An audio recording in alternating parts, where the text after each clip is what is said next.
Hello, hello, hello. How is everyone doing? Let me bring you a close. Hello. Yes, I'm doing, of course I have my headphones on, so you can't really see it as well.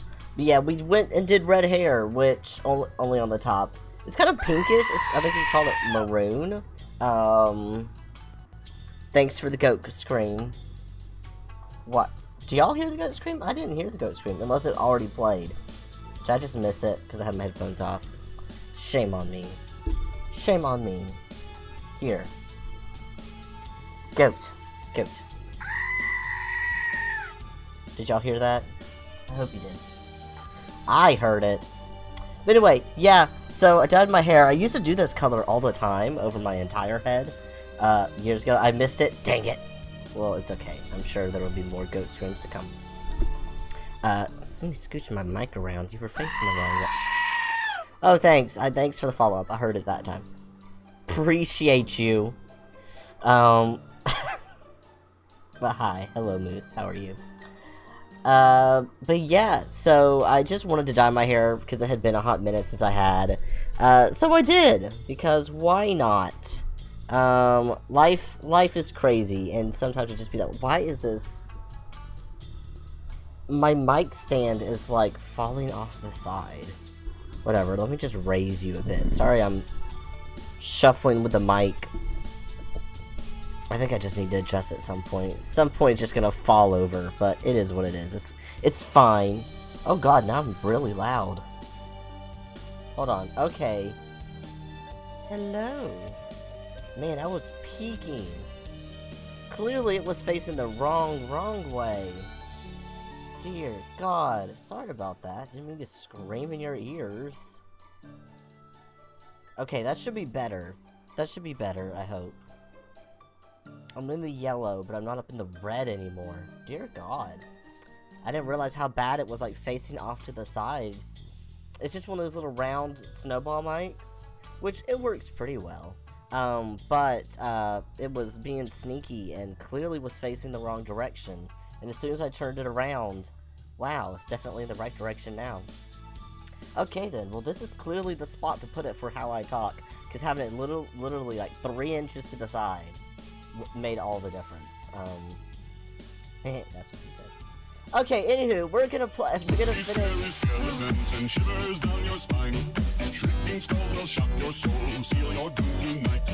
Thank you for the spooky skeletons.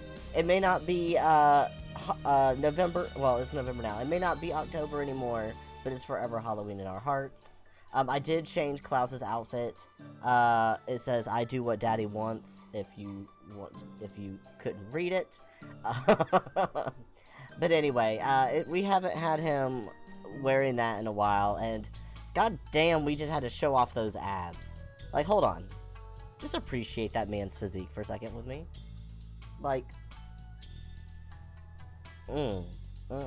Okay, alrighty, that's enough, Klaus appreciation. We're gonna finish playing the demo for the in-between. It's been, like, almost 2 weeks since I streamed. I'm sorry about that. Life has just been life lately with work and things. So I just haven't had the spoons to stream and the time. But I've been missing it very much. And the last time we played, we had started the in-between. This is just a demo.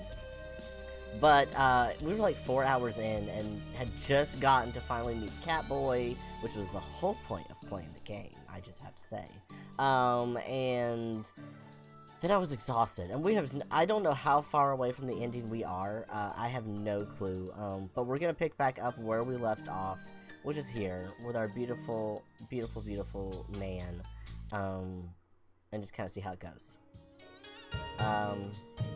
Alrighty, and I'm gonna have to remind myself how to pronounce these names. I keep wanting to say Mika, but it's Micah.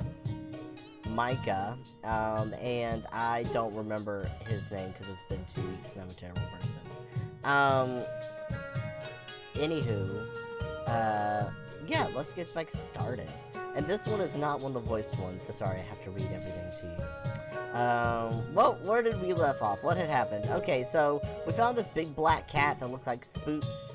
Followed him around, fell asleep in a bed with the cat on top of us, woke up with this naked man on top of us, who is a beautiful cat, shapeshiftery deity of sorts.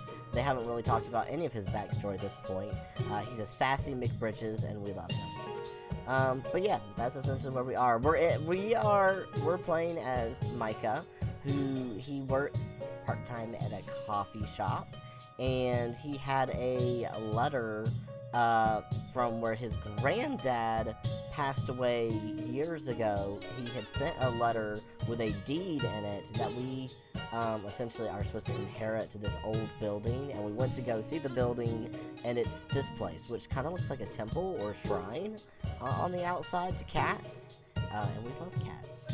So yeah, that's about where we are at this point. And again, this place was supposed to be abandoned years ago, but it's like in pristine condition, like out of time and space pretty much.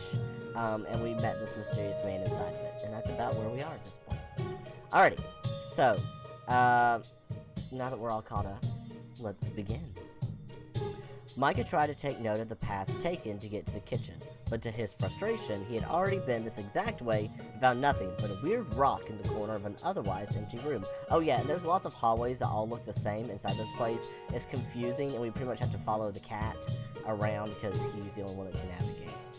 Micah frowned. Hey, what's the deal here? What do you mean? He knows exactly what I mean. This place, does it? Never mind. It's too stupid to even say aloud. Micah sighed. Can't be. That'd be impossible. Did you get lost in here, little lamb? Would you stop that already? This time. And I think it's Emrys? I think that's how his name is said. I apologize, Debs, if that is not it. I'm trying to remember. I think it's Emrys. This time it was Emrys' turn to freeze in shock. Stop what? Oh, he looks so awkward, he doesn't realize. The little lamb thing. It's Micah, okay? Oh, don't give me that look. Micah sighed and walked on ahead. He hadn't seen this hallway, despite being in this part of the inn not moments before. He didn't know where exactly he was going, or why he was so upset by such an innocent nickname, but he continued on anyway, annoyed. Micah, do you actually know where you're going?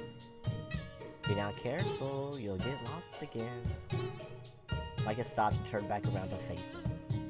This place is weird. Well, see, the door just changed. I came down this way earlier. I don't get it. Well, I suppose you might have. Come, the kitchen is right through these doors.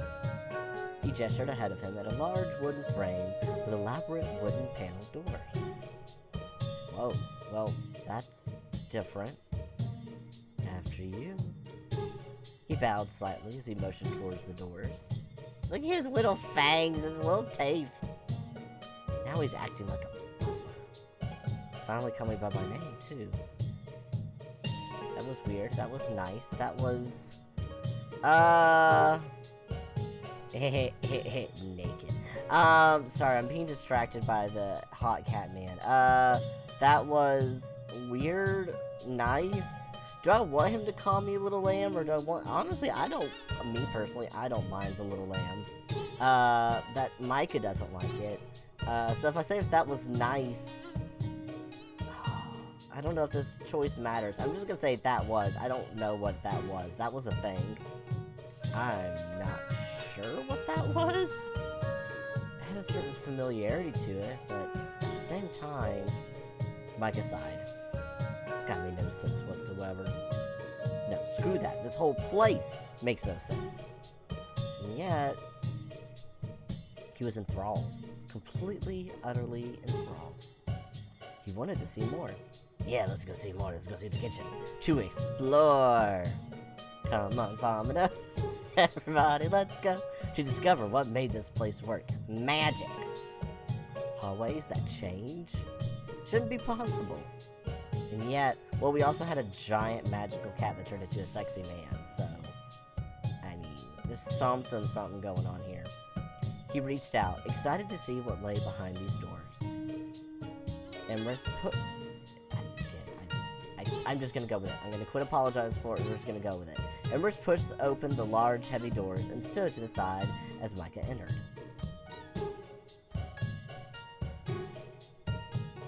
I'm just a dumb American after all, I don't know how to pronounce anything. This is a very nice kitchen. Although quiet now, he was carefully watching how Micah reacted to this new room. Whoa, it's very clean, I like that.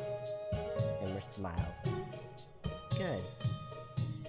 Mike, is he making this place? Because I get that, I know, just from descriptions of the game, that he's like a god.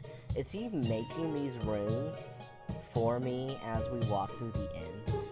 Or do they already exist? Or is he making them thinking, oh, this is what Micah would want to see? Like, is he customizing this? Trying to impress us and be like, oh, look what I made for you. I kind of hope that's what's happening. Except for I do want to know, why are there breadsticks up here? There's like a basket of baguettes. Emrys, kitty, I know that someone probably put those up because they didn't want you to get into them. Like we do with our cats where we hide our bread away from the cats. You got a bowl of potatoes on the counter, and you got our bread up here. Bring the bread down. I need snacking bread, please and thank you. Micah had almost forgotten about his feline-featured host, wonder spiking at his mind as he took in all this room had to offer. It's modern. Why is this room so different from the rest?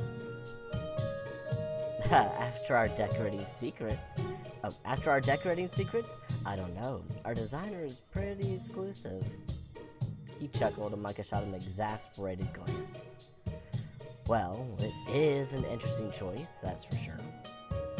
He waited. Emrys simply smiled, his arms folded casually in front of his chest. To think my cat guide here was more helpful at answering questions than a man that literally lives here. I wonder if there are any more cats around. I haven't seen any inside since last night. Emrys flicked his tail. Aw, don't make him sad. He literally is the cat. He looked both amused and slightly annoyed. I think he's sad that Micah doesn't recognize him as the cat that was our guide last night. Wonder what his problem is. Micah was about to ask when Emrys let out a hearty laugh as Micah looked down at his own stomach, seemingly surprised at the noise it just made. Aw, he's hungry. If you're finished exploring the kitchen, perhaps it's time to eat. Now, food. What do you desire? Wait, you're going to make it? Why not? Is there some kind of problem? Look at his little pouty face. He's so stinking cute. Micah stared at him like he had suddenly grown... Well, he already had a tail. I just wouldn't have expected it, I guess. You like cooking? I do. Very much so. It's a personal hobby of mine, you could say. Micah's excitement faded quickly, however, as he watched Emrys walk to a hook with an apron hanging from it and remove the robe which already covered precious little... Oh my god, he's gonna be cooking naked just in an apron. Oh! What are you doing? Did you forget already? I'm going to cook. What is this? What are we looking at? What is this? We're so zoomed in. What are we looking at? That's not what I meant, and you know it. Why are you stripping? As he hung his robe on a hook next to the other, he turned to his side to look at Micah. I do not like cooking in that thing. It gets in the way. He's pouty. What do you have against clothing? What is there to like about it? It's both constrictive and annoying. Oh, I just absolutely hate it. He's way too cheerful about that. But... whatever. Do whatever you want. I'm too exhausted to argue. He sighed and slumped down in a chair opposite the counter, rubbing his temples. Emrys took the apron off the hook and looped it around his body lazily. Emrys flashed a particularly toothy grin, a sparkle in his eye. I wonder what it's like to have fangs like that. Yeah, I wish I could too. Some of us don't even have pointy teeth. see. Nothing to get so wrought up about. I'm fully covered. Wouldn't it make more sense to put that over the robe?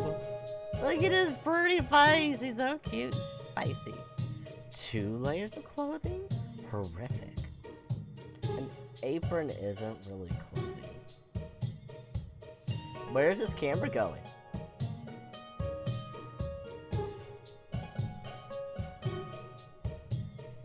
Ah, it stopped just... Besides, your backside's hanging out now. Better than his front, though, I guess. You worry too much. Besides, I can dress how I want in my own kitchen, can I not? I mean, I guess so, but...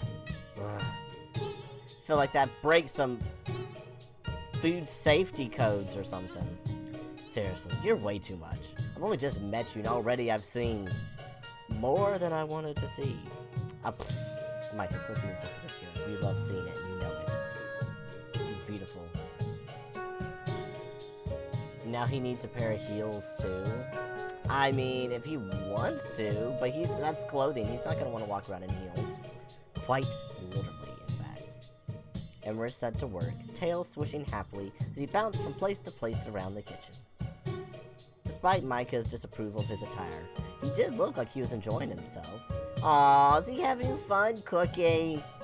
He looks really happy. Smelling really good, too. What is he making, I wonder? It smells really good. Why, thank you, but it's a simple dish, really.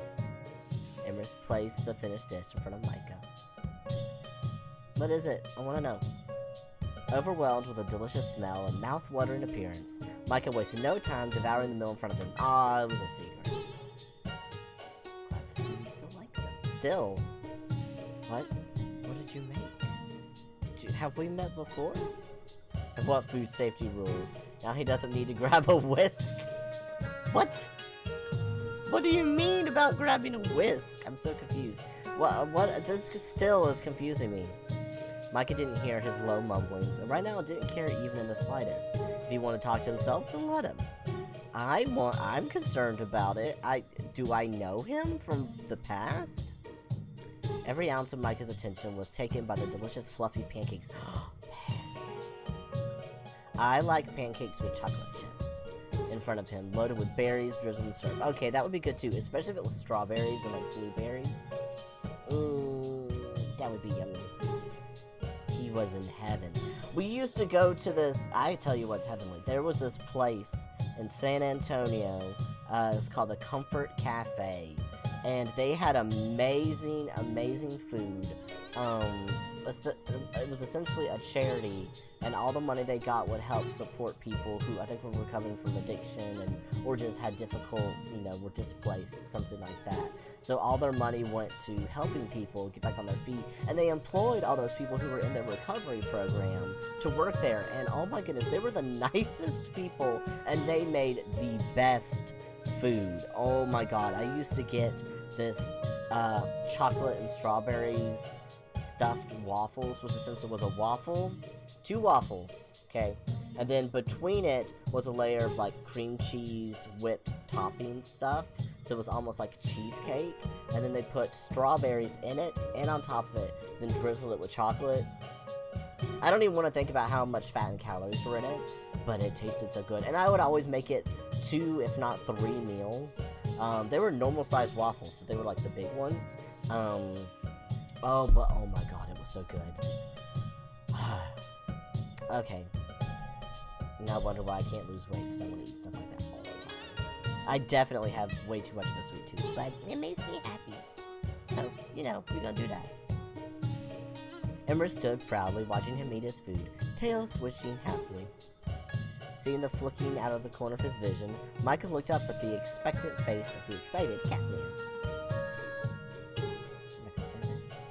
He's like an excited puppy. No, he's an excited kitty!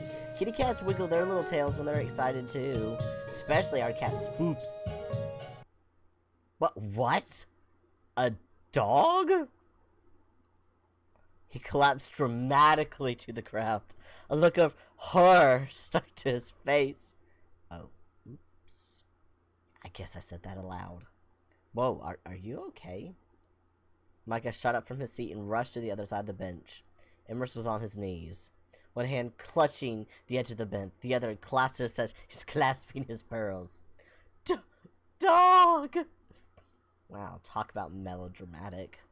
I'm sorry, I didn't mean to upset you. It kind of just slipped out. You think I'm a dog? He looked at Micah with tear-filled eyes, seemingly desperate for Micah to correct his statement. Sheesh, he really is like a dog, though. Sudden mischievous came over Micah. No, Micah! I do still owe him for the little lamb comment. Wait, are you not? Oh! I just thought the way your tail reacts to everything. Its shape, your general personality. Just kinda wolfish, you know? You look so excited just now. Had these real puppy dog eyes. He perished. He did perish. He just perished. Again, I'm sorry. I really didn't mean to upset you. A grown man being mistaken for a dog and having a breakdown on the kitchen floor. Another one for the what the hell is going on here file. Emrys rose to his feet, shakily removing the apron he was wearing. Dropping it to the ground, he clumsily stumbled past Micah. Micah folded his arms and looked at him, utterly confused. Where are you going? No answer. He broke his tiny heart. Micah, you apologize to that man's right now. Wow, I guess he really is upset. I guess he's really upset. Did I overdo it? Yeah, you did. Alone in the kitchen, Micah looked at the meal he had just finished. He made you food, and you called him a dog in like 5 different ways, Micah. Go apologize to him. Damn, now I feel like a complete asshole. You were! Guess I'll clean up. No, go apologize! Run after him! Stacking the plate and cutlery along with the cookware used to make it in the sink, he proceeded to wash the dishes. This place really is weird. This room is kind of modern. I wonder where this stuff goes. Well, the pan just goes above your head. Meow. A small black cat next to a cabinet, licking his paw casually. In there? Meow. Alright, thanks. Putting the newly cleaned dishes away, he turned back to his mysterious feline friend. Oh, it's you from the bridge yesterday. He meowed happily as he looked down to scratch onto the chin, purring loudly. What is this place, kitty? Who's that guy? Why is that guy? The cat seemed to shrink like it was suddenly in trouble. Are you scared of him? Micah smiled at the cat as he scooped up off the ground and stood. Snuggled comfortably in his arms, the loud purring vibrated through Micah's chest. Nothing beats a snuggly purring cat. Aren't you a cutie? The redhead held the small creature to his chest. Running his fingers down the silky spine, he stroked the length of the feline from ears to tail. His mind was processing. He couldn't have been awake for longer than an hour, and yet he had made so many insane discoveries. Guess it's true that cats and dogs don't get along. To react so strongly about being compared was certainly a surprise. Because he's not a dog, Micah. He's a cat. He's literally a cat. They don't get along, which is why he perished at the thought of you calling him a cat. Cats don't like dogs. He's a cat.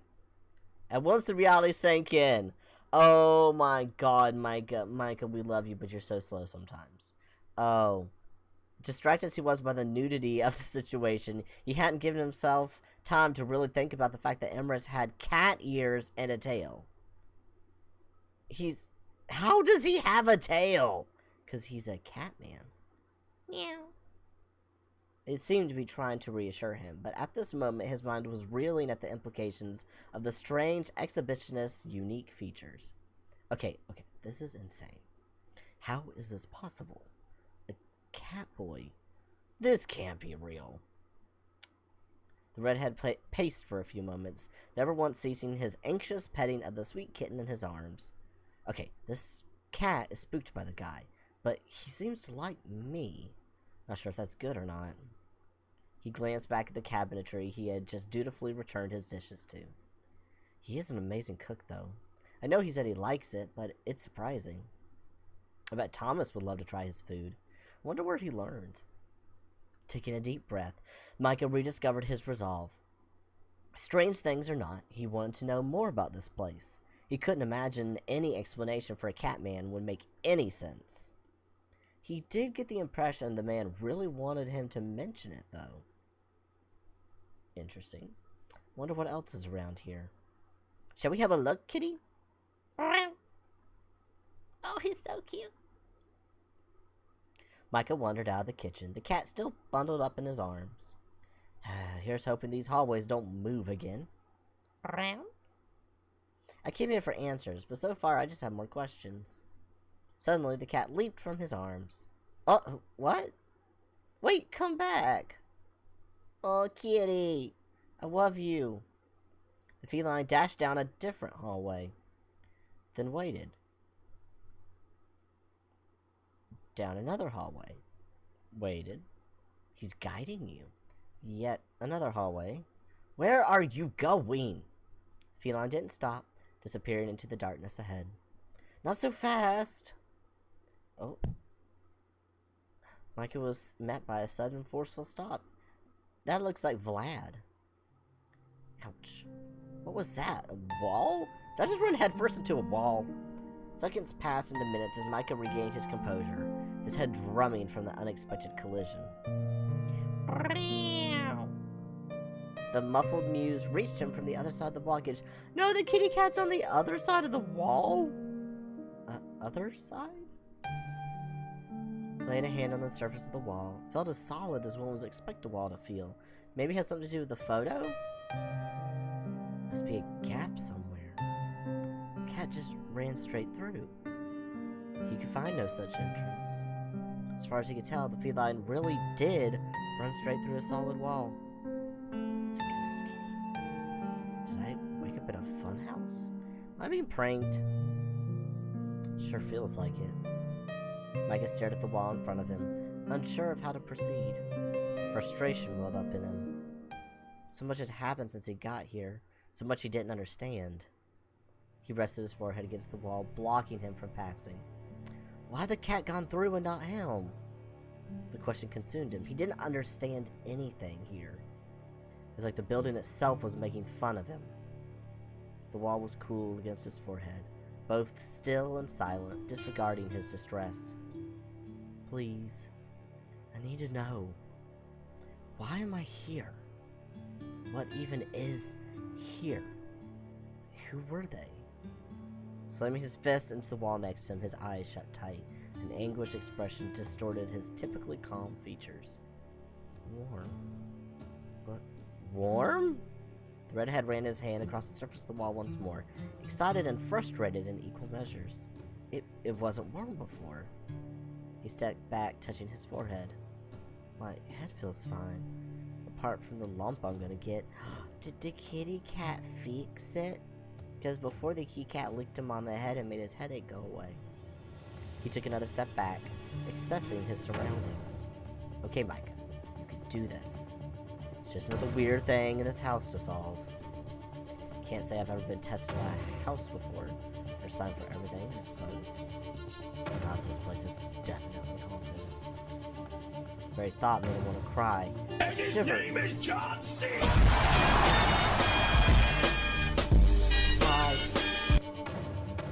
The very thought made him want to cry, a shiver traversing his spine. He closed his eyes. He needed to think. What am I not seeing?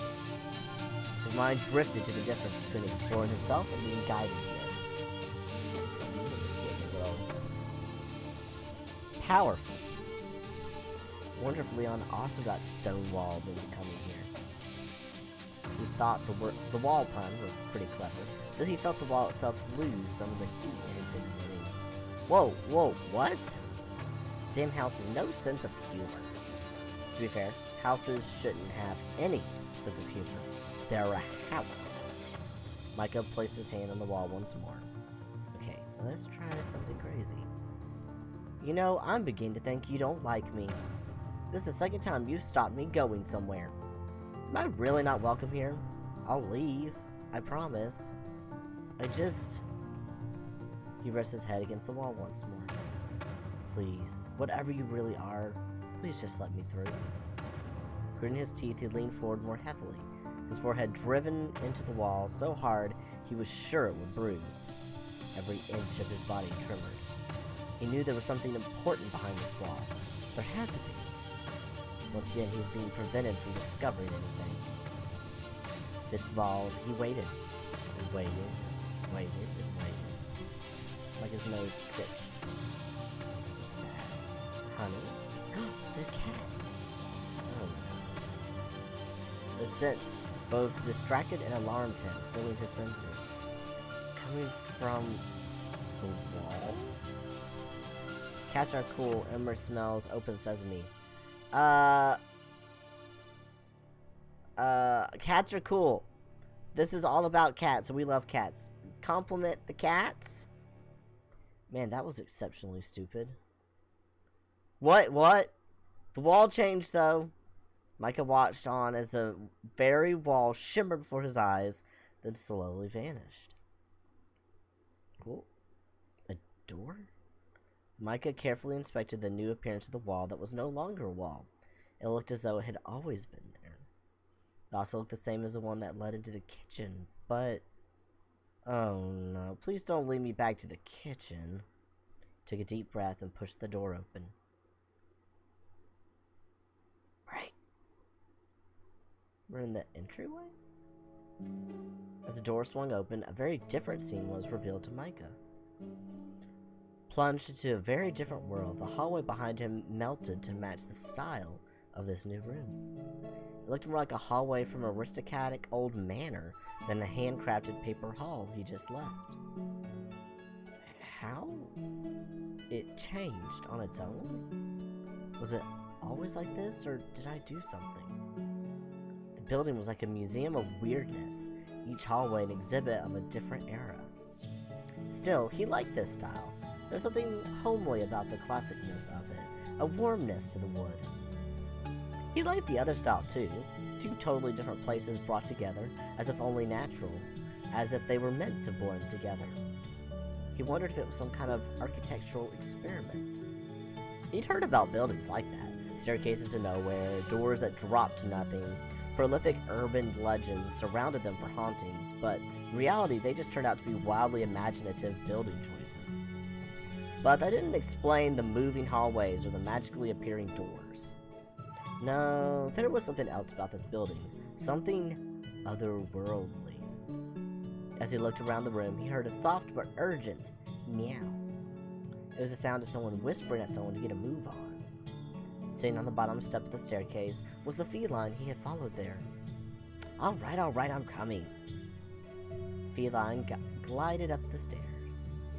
Doesn't even look like it touches the ground when it walks. Ghost cat, ghost cat. In fact, the more time he spent with this creature, the more convinced he was that it may not even be real. Just as the thought of ghosts once again crossed Micah's mind, he had reached the top of the stairwell. Ooh, it's a library. Me a cat. Oh, there's a cat tower. Hey, I love it. A well-decorated landing stretched out before him, comfortable and well-stocked with books and other assorted items. Okay, but if this were real, this chessboard would not have any pieces on it, because the cats would have just... Kitten! Thank you for the kitten. Would have smacked them all off. That's the most unrealistic thing about this place. That chessboard would have no pieces on it. They'd all be tipped over, in the floor, scattered about. Once again, this manor proved surprising, though that in itself was beginning to become unsurprising. This place always had something new, something different. He had been expecting something strange and mystical. What he got was an armchair and a chessboard. It was a beautiful room, and it perfectly matched the hallway and staircase below. It was entirely different from the rest of the building he had seen. Well, save the kitchen. That's totally different again. But he thought this room might just be his favorite one so far. was something so warm and welcoming about it. Something that just put Mike at ease after what was honestly an uneasy few hours. The chessboard in the room's center was set ready for a game, as though waiting for someone who had just recently stepped away. Strange to have no seating. Yeah, do you just stand and play it? Look at the cats on the cabinets. Oh, I love this. This is like my style architecture. I love the wood. He couldn't help but laugh on seeing the small animal he followed there, waiting patiently, perched on top of a tall cat tower, nestled into the space beside the spiral staircase. Running his hand over the banister rail, he smiled at the feline. You know, I always loved spiral staircases. There's something about them that feels so majestic and classic. You rarely see them used anymore. I get why a regular staircase is difficult enough. Can you imagine what a nightmare a spiral would be for both design and function? It's a shame though. They're really cool. Right. Cat. He scratched his head awkwardly. The cat bounded up the spiral staircase. Micah scrambled to follow. Okay, maybe these things do kinda suck, but they look nice. That's a hill I'll die on. What the? Wow. Before him stood an impressively large wooden-framed double door, engraved with the scene of a magnificent magnolia tree set to a rough stone wall. Interesting. Another design change. Whoa. Micah was enthralled once again by the marvels of this building. There is something about this music that always makes me sleepy. I do not know why. I love it, but I get like, I don't know, there's something about it that makes me think like nighttime. I don't know what it is with this. It makes me yawn. I'm like, it is the middle of the day. Should be awake. Everything he looked at was a gorgeous display of craftsmanship and architecture. The cat sat in front of him, looking up at the door. Should I try to open it? I wonder if it's locked. He decided to try. Whatever was in here, this creature his feet clearly thought it worth showing him. Or also just cats want to be on... They're always on the wrong side of every door. So... let the cat out, they'll want back in. That's just how it works. It could possibly have just left a toy behind the door or something, right? It could have. Right? As expected. Oh, there's a kitty cat on the door. I wonder what this says. Looks like one of those things for like... I've seen them in other games before, like those writs. I don't know what they're for, but a lot of times it'll be either like a curse or a charm or something to keep something bad in or out. A seal of some sort. I'm curious what this is meant to be. As expected, locked. Is it locked because of the seal? Damn it. Now what? He tried the door several more times, tempted to find a weak point on the door or some kind of mechanism that might allow him to open it in a more unexpected way. Frustrated, he sighed and stepped back, taking a look over the sculpted doors. He stood still, a deep frown setting into his features, hand stroking his chin in thought. Just as he was about to give up, the small feline stood against the door, swatting at a part of it. Micah knelt closer to inspect. Pressing down where the cat was attempting to touch with his paw, a small block compressed and slid to the side, revealing a keyhole. A secret compartment?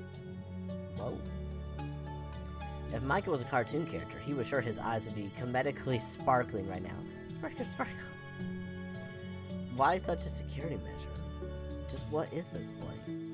He touched the strange-shaped keyhole, wondered what kind of key could possibly fit there. An engraved marking shaped like a magnolia laid beneath his fingers. So, does one of the flowers off the tree go there? The cat pawed at his leg urgently, desperately trying to get his attention.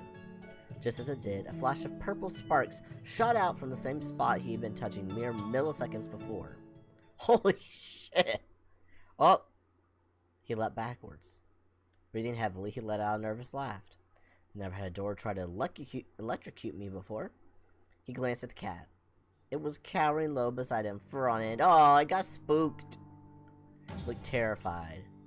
The very sight of it made the hair on the back of Micah's neck raise and his skin start to prickle. He was sweating. Something was here. Something very angry. Turn around, try to run, ignore it. Oh!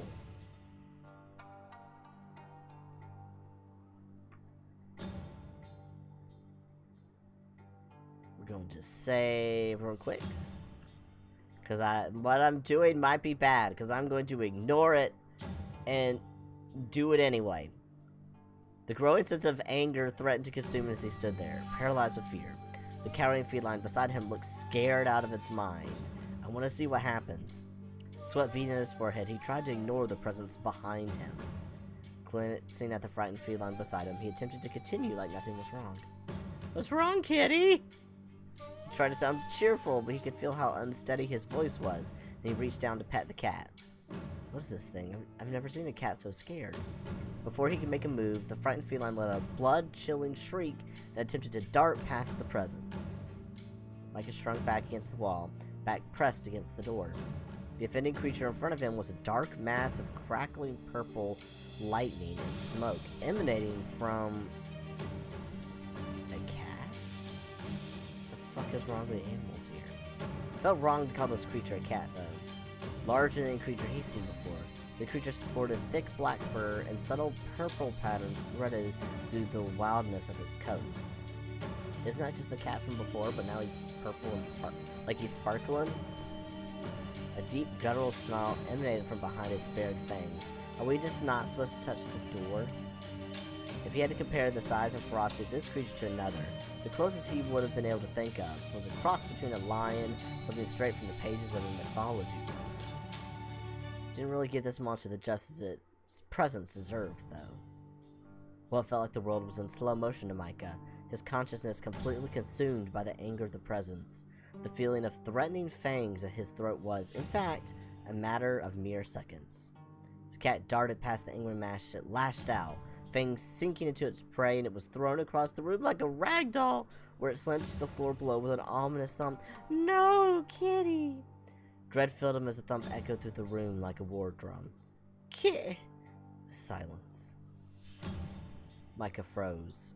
His blood ran cold. That voice. Who was that? The presence glided past him, ignoring him completely. Enough of your insolence, Killian. Why did you bring him here? That voice.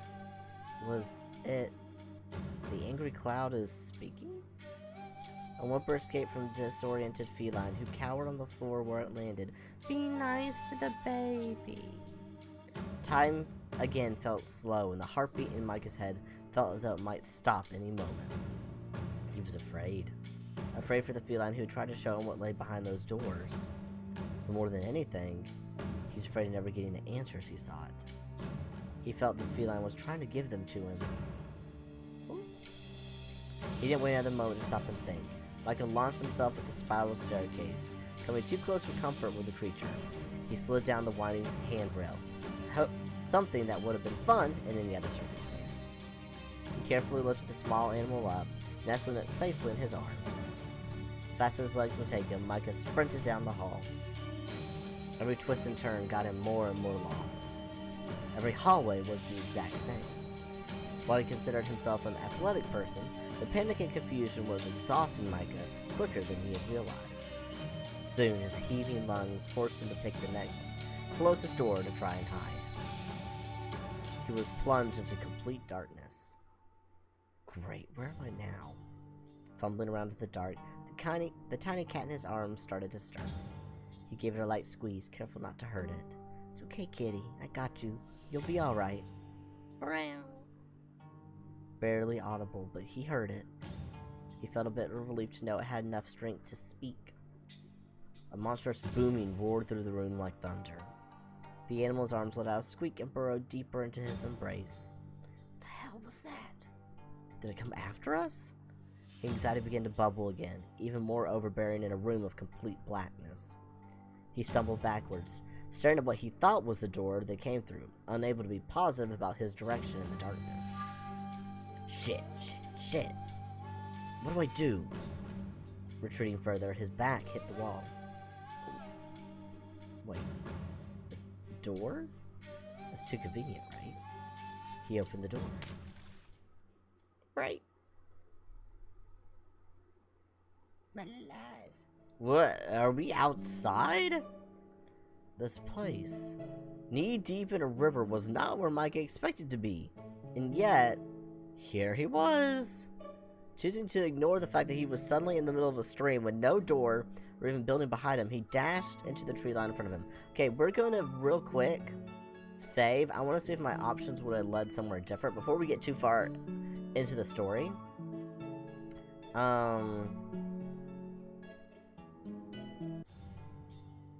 What happens if I just try to run immediately?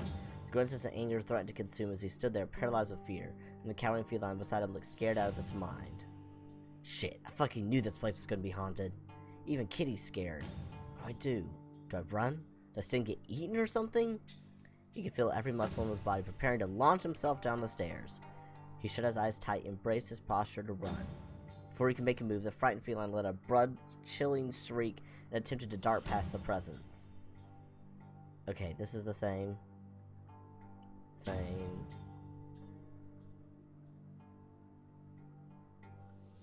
see. That might just been for flavor text then.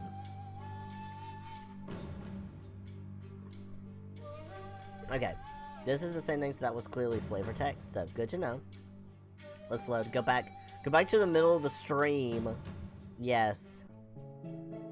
Alright, so that was just for flavor text. Good to know.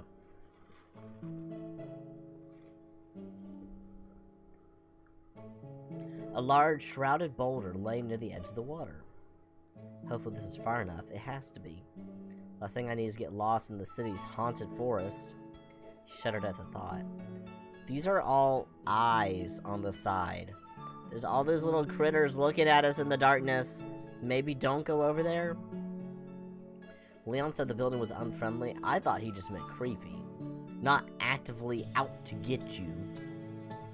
Panting, he leaned back against the rock, sitting on the damp, moss-covered ground. Absent-mindedly, he stroked the injured cat still nestled in his protective arms. The gravity of what he had done started to dawn on him. What have I done now? Micah sat with the cat in his arms for what felt like hours. The longer he sat, the more energetic the small animal became. Before long, he sat by the river casually, the cat chasing a long piece of grass he was teasing it with. Here, kitty, get it, get it. He tickled the cat's nose with the end of the grass. Chew! He surprised Micah. It was also incredibly adorable that he couldn't help but laugh.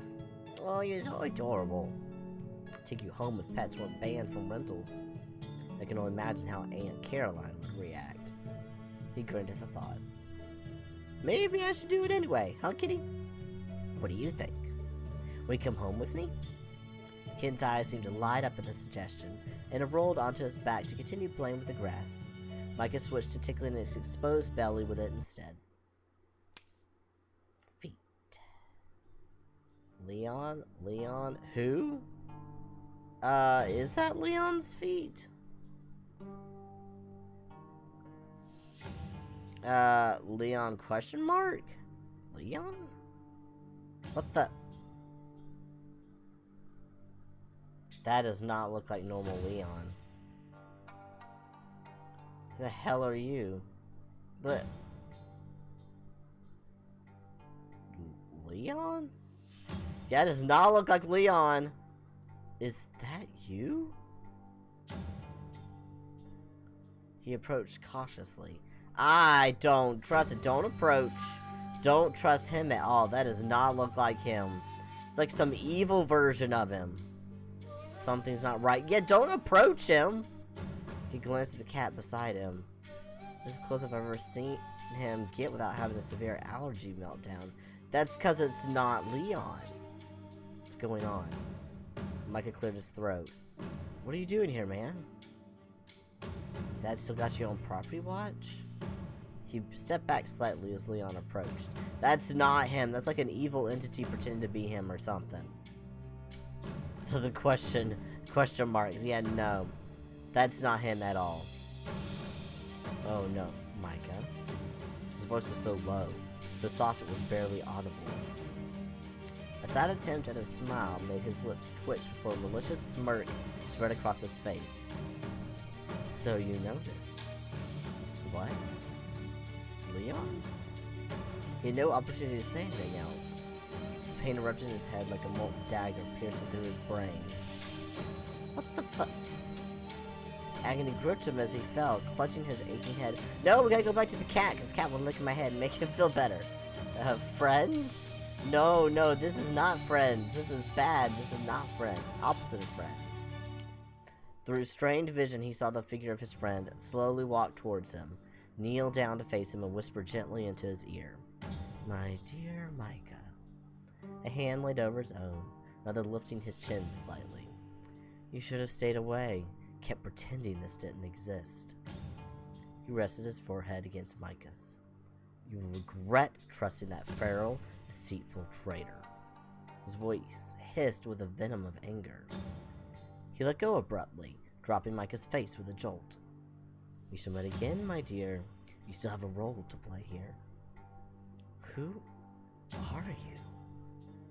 He gasped through a word at a time, but the man with Leon's face simply smiled. And then, he was gone. And with him, the pain. Micah sat dazed in the wake of the event, desperately trying to process what had just happened. How Leon could be Leon, but also not Leon?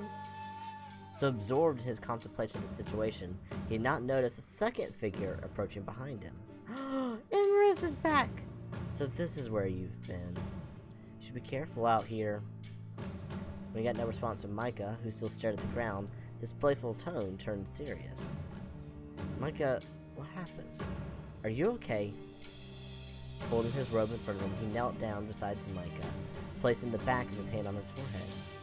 You're burning up. His eyes flicked to the cat pawing at Micah's leg, a slight frown mixing with his worry. Emmer stood, deep in thought. You search the area. Make sure there's no one else lurking. I'm tired of trespassers. The effortless charm displayed by the man fell away, a darkness settling over his features. Meow. With a squeak response, the feline shot into the trees and disappeared from view. Foolish creature. Look at what its meddling has caused. The mysterious stranger's nose wrinkled as his hand shifted from Micah's forehead to his shoulder, gently squeezing. Micah, listen to me. I need you to stand. Can you do that? He lifted Micah by the elbows to encourage him. Up and straight back down! As he stood, a wave of nausea overcame him. He couldn't help but collapse right back down. Oh. Panic seized Emrys as he rushed to catch the falling redhead, calling his name as he took him in his arms. Anxious dreams met Micah in his descent to unconsciousness. He felt like he was drowning. He felt small, racked with fear, his body trembling. He felt a crippling pain, a scream ringing out around him. He heard his name. An old man. He reached out. What? We're back in Emrys' room. Waking with a start, his outreached arm was drenched in sweat. Disoriented, he sat up. Where? Oh, this room again. A slight sense of deja vu settled over him as he looked around the room. Seems I'm alone this time, at least. No demon cats, no naked cat guys. Maybe I need to pick a new favorite animal. Micah flopped back onto the bed, still exhausted. Despite the weirdness surrounding it, it was a damn comfy bed. This has been a colossal waste of time. I need to go home. The resolve to leave, while compelling, was at odds with his desire for answers and the depression of failure. He didn't want to leave, but staying would drive him crazy. He just needed some distance to think. He sighed and stretched his hand out once more and gripped the air with his fist, grabbing at the light particles in the air as he could, just as if he could just capture them. As if they would grant him his past. I'd hoped this place would give me answers. So far, all I've gotten is more questions. This is some bullshit. He dropped his outstretched arm down to shield his eyes, biting his bottom lip in frustration. His mind drifted back to the events of earlier.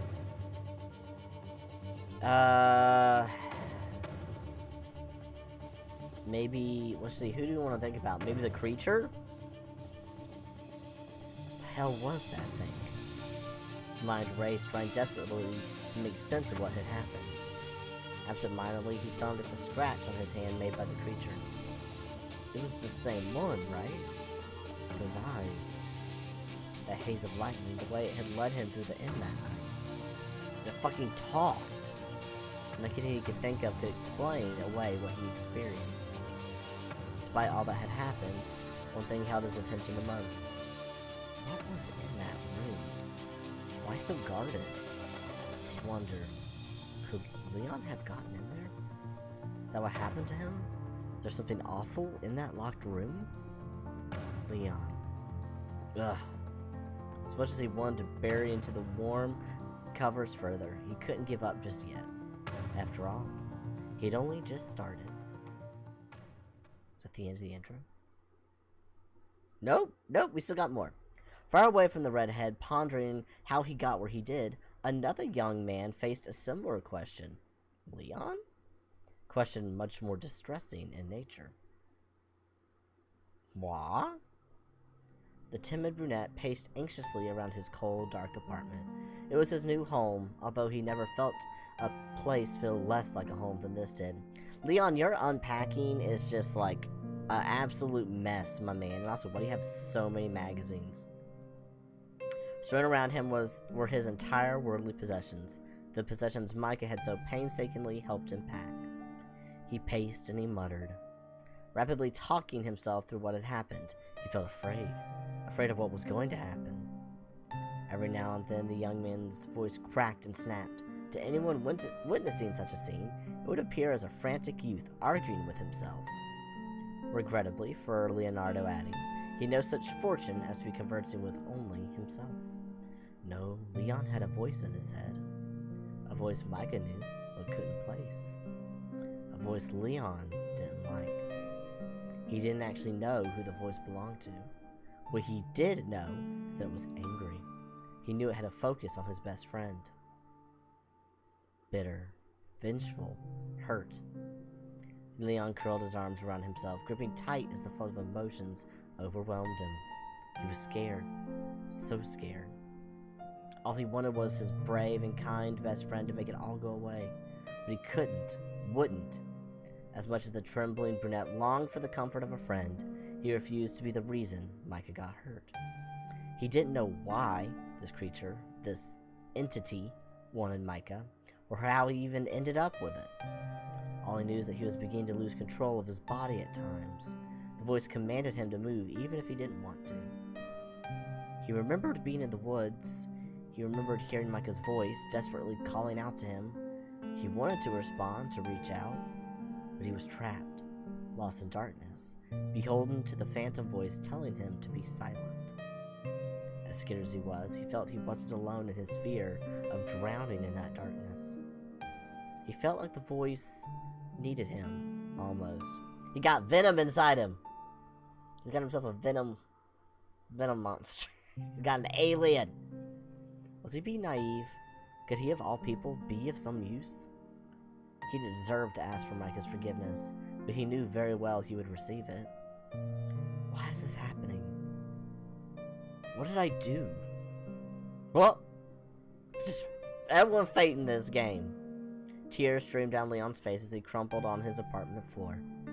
The image of a face burned into his mind, that vibrant red hair, those worried hazel eyes. Micah. Are we going back to him? Yes? Oh, yep, we're going back to him. Micah sighed. How did he even begin to process what had happened since he got here? What did he even hope to learn? He wasn't even sure of that anymore. Who did he ask? How did he ask? He knew two things for sure. One, he had to check in with Thomas. Two, he had to find Leon. While he remained here, neither of those things were possible. On top of that, he also had some research to do. There had to be something more known about this place. Someone had to have had experiences here. Like a light bulb flashing to life, he suddenly remembered the ghost stories he had hesitantly browsed through. Maybe someone has had experiences here. He threw back the covers, invigorated by his new line of investigation. Identical to the first time he woke, he was only wearing his jeans and shirt. How did I get here anyway? I was outside. And why is it dark? How long have I been out? More importantly, who undressed me? That final thought sunk into his gut with dread. Oh, you know who it was. Well, it was merely his shoes and jacket. The thought of someone removing any article of clothing while he was unconscious made him feel violently ill. It was the Catman. He doesn't like clothes. He's trying to make you more comfortable. Yep, there he is, Immerse. That would be me. You have my apologies. I didn't want shoes on the bed. The other thing looked uncomfortable to sleep in. To answer your other questions, it's not yet midday. I simply thought you would recover better in the dark. As the final words were spoken, the room began to brighten. He's so magical. Magical Mr. Mistopheles up in here. Whoa, that was weird. They could just turn the sun off? Wait, he knew that voice. Emrys? You remembered. He gave a charmed smile as he entered the room from the side door. From the garden? Is that the same garden I found myself in before I passed out? Was I this close to his room the whole time? Were you the one who brought me here too? Indeed I was. A knight in shining armor, carrying his wounded bride to safety. Bride? Although armor sounds like a horrid thing to have to wear. Lord in silken robes? Oh, much better. He grinned at his own suggestion, quite pleased. Clearly quite pleased. Micah rolled his eyes as Emrys winked at him. No. Micah wasn't in the mood to even banter. Emrys. His tone stopped the other man in his tracks, his expression turning serious. You have questions, I'm sure. Please understand, there's a limit to what I can divulge. Some things are not meant to be known. Not yet, anyway. Down he goes! Micah sat down at the table in the middle of the room. His arms were folded in front of him, chin resting on them. Okay, so this is just going to be random game dev talk, okay? So this game in particular has been very much on moving the characters around to indicate, like, when they get up, when they get down, you know, like sitting, they just slide the graphic down. And there is a limit, because, oh god, the number of sprites you'd have to do with animations and different poses, it's a lot. Okay, it's a lot. But I am curious, is that the normal expectation for visual novels, that you don't, like, really change positions too much? Like, as in the pose of the character, it's really just the sprite bouncing around on the screen, and that's what you're used to? Like, is that standard? I'm very curious to find out from people. I hope someone leaves a comment on this. I hope someone watches this and leaves a comment on YouTube. Because I really want to know from people who play dating games and otome games. Because I am in the process of it's a long way from being done, because I still need a dev team to help me with it. I need some writers and artists, and it's a whole thing. I need to get a whole slew of people. But I am working on a dating simulation game, and I'm just curious from my own planning, like, is that normal, or would someone prefer you to have different poses for your characters, so if they sit, now they wouldn't be sitting on anything, they would just, I'm just thinking, instead of standing, you would just have like a sit, them kind of sitting and lower them a little bit. I don't know, just an idea. But I do know that some characters will have different poses. Sometimes they'll have their arm up, or they'll have their arm down, or they'll change to have their arms crossed. So that's kind of how I'm thinking, is it would just be a different pose for the sprite. I guess it really comes down to, too, like, your artist, how many sprites they want to make. That, too. Anyway, okay, that was just a thought, because this game has been very, very animated in how their sprites move around. And I don't recall if I've actually seen that very much. In fact, I don't think I have in many games. Usually the text just says they sit down, and then the character just continues to idly stand there. So, But anyway, so I like that y'all did that. I like that you're adding the animation, even though I do giggle like when they get up and immediately fall down. I loved the use of it earlier when Amorous was having his dramatic meltdown in the kitchen, where he's just like, oh, and down he goes. That was amazing, and that was amazing perfection. Please, never change that, ever. Anyway, that was just, okay, so that was random blah, blah, blah, blah. Random game dev. Shit. A look of pure, defeated frustration sat against his face. Aw, they're sitting together. Look at them both being whittled. He sat there for a time, listening to Emmer's preemptive rejections of his questions. What will he answer? What do I even want to know? What do I trust telling him?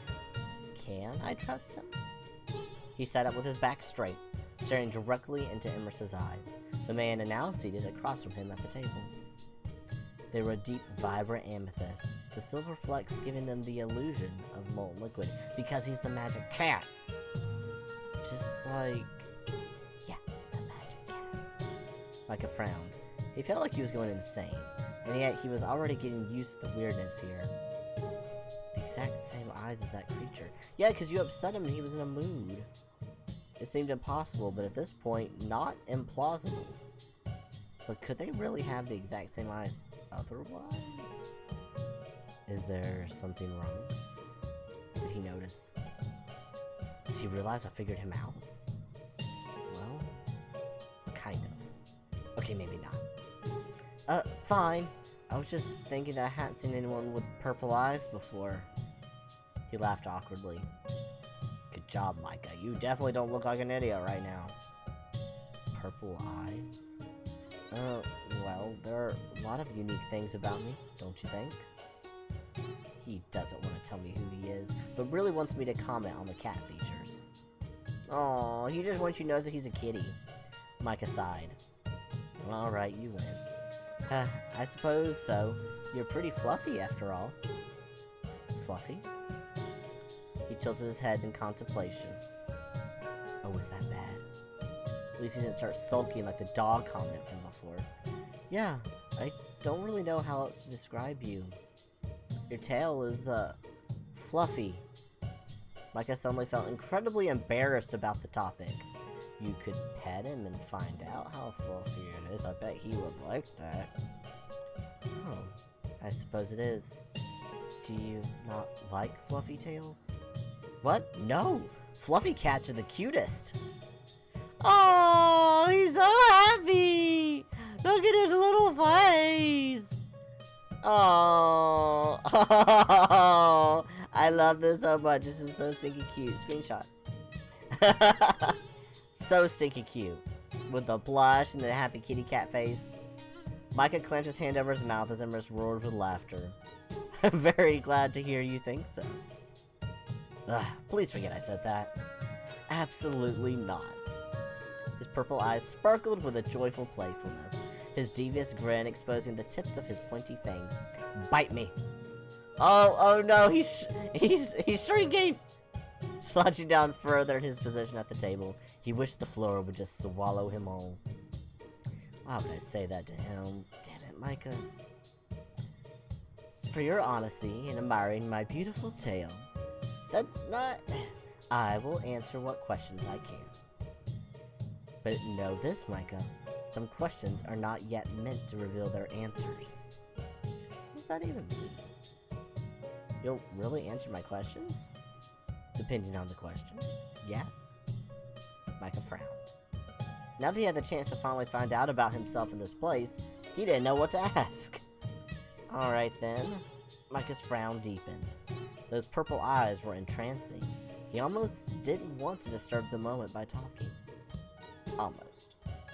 He took a deep breath and locked eyes with Emrys. Was this place? Who are you? What happened to the kitten? How did the cat talk? What's behind that door? Ooh, so many good options, and I don't know how many I'm gonna get to ask, so let's save it. I'm gonna ask who he is, because that's what I want to know. I want that cleared up first. Micah wondered if this man might finally be willing to share more about himself. Micah had grown tired of his own game of refusing to ask. Yeah, I've gotten tired of your own game of refusing to ask. How about you? Who are you, really? You want to get to know me? Instant regret. I want to know who the random guy who woke up on top of me is, who cooked for me, who brought me back here. I want to know why you have a tail. His little pout. Let me put it like that. I am Empress. All you see around you belongs to me, from the river to the fog you expressed such distaste for. I'm the guardian of these halls. Guardian? What does that mean? Sounds like some kind of hermit wizard from a fantasy novel. He doesn't look much like a wizard. It is exactly as it sounds. I take care of the grounds and those inside. I protect this place. So you're basically the manager. No. Regrettably, we currently do not have a manager. Micah frowned slightly. He didn't like the look this man was giving him. It was sad, affectionate, and hopeful? He wants you to be his new manager? Still doesn't explain the tale. I suppose it doesn't.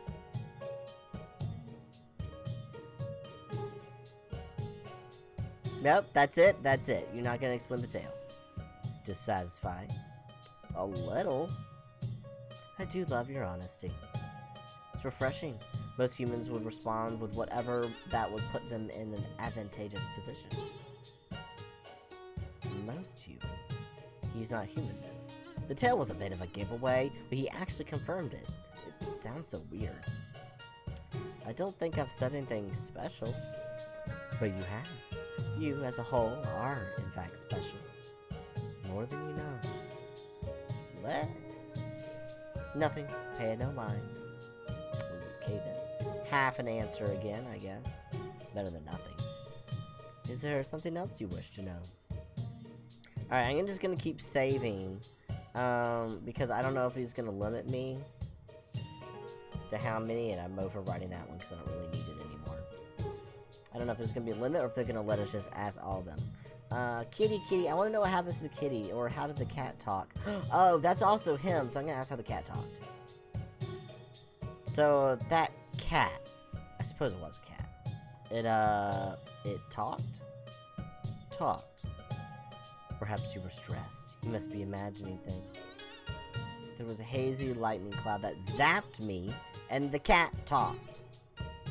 Don't try to lie to me. You said you would answer my questions. How does a cat talk? Ember stared at Micah in contemplation, looking like he was deep in thought. It did talk, didn't it? Or was it not meant to? I'm not hearing things, that I'm sure. Very few humans are able to hear the voices of? Embers caught himself before the end of the sentence, clearing his throat. Of the residents here. Huh? What does that mean? You will understand with time, but not yet. Too much information too quickly will be detrimental to your health. Rude. What? That just makes me more curious, you know. Don't you laugh at me. I'm sure it does, but I must ask for your patience on this matter. Are you ever going to answer, or will you just keep running in circles avoiding it? Embers gave a soft, sympathetic smile. It was clear Micah was frustrated, and he did feel for him. More than Micah could ever know. Is there something else you wish to know? What is this place? Tell me, what is this place? This is the Magnus Inn, although it's rare for us to host guests nowadays. Micah's eyes narrowed. No, what is it really? A fog that prevents people from entering. Hallways that shift and change. Doors that lead to impossible places. This place isn't normal. I mean, just look at his residence. The brunette's lip twitched, seconds away from making yet another quip. His jovial teasing fell away with a stern gaze from Micah. Fine. It has been playing with you quite a bit more than I expected, I must admit. It's usually much better behaved than this. A slight chuckle escaped his lips. Glad you find this amusing. You damn jerk. playing? Mm-hmm. The ant can get quite mischievous at times. It's been asleep since... Well, let's just say since it had its heart broken. It was a long time ago now. Yes, quite a long time ago. He looked away, a deep look of sadness causing his eyebrows to crinkle, despite his attempt to hide it. This place is my home. My... how to put it? He stared at the ceiling, one hand stroking his tail, trying to find the right words. Finally, he settled on a response. This is mine. Why did I expect anything else? That won't make sense to you yet, I'm sorry. Let me guess. It's not time yet. Emrys looked at him in surprise. Correct, but soon it will become clearer. Is there something else you wish to know? Alright, I don't know if he's gonna let me actually have this, but... let's see, save. Yes. Return. Alright, ask about the kitten. So, that kitten, what happened to it? It got hurt pretty bad. Don't you pout. Visible twitch in his eye appeared at the mention of the smaller cat. He really doesn't like it. It's like he's jealous? Micah stared at him, waiting for an answer. The twitch got worse the longer he took to reply. Well, maybe I should try to find it. Someone has to make sure the poor little guy is okay. Let's try this. I was actually thinking about adopting it if my apartment allows pets. Emrys folded his arms, a grumpy look settling over his face, like a personal storm cloud. He is jealous of the cat. Killian is fine. Troublemaking brat, fine.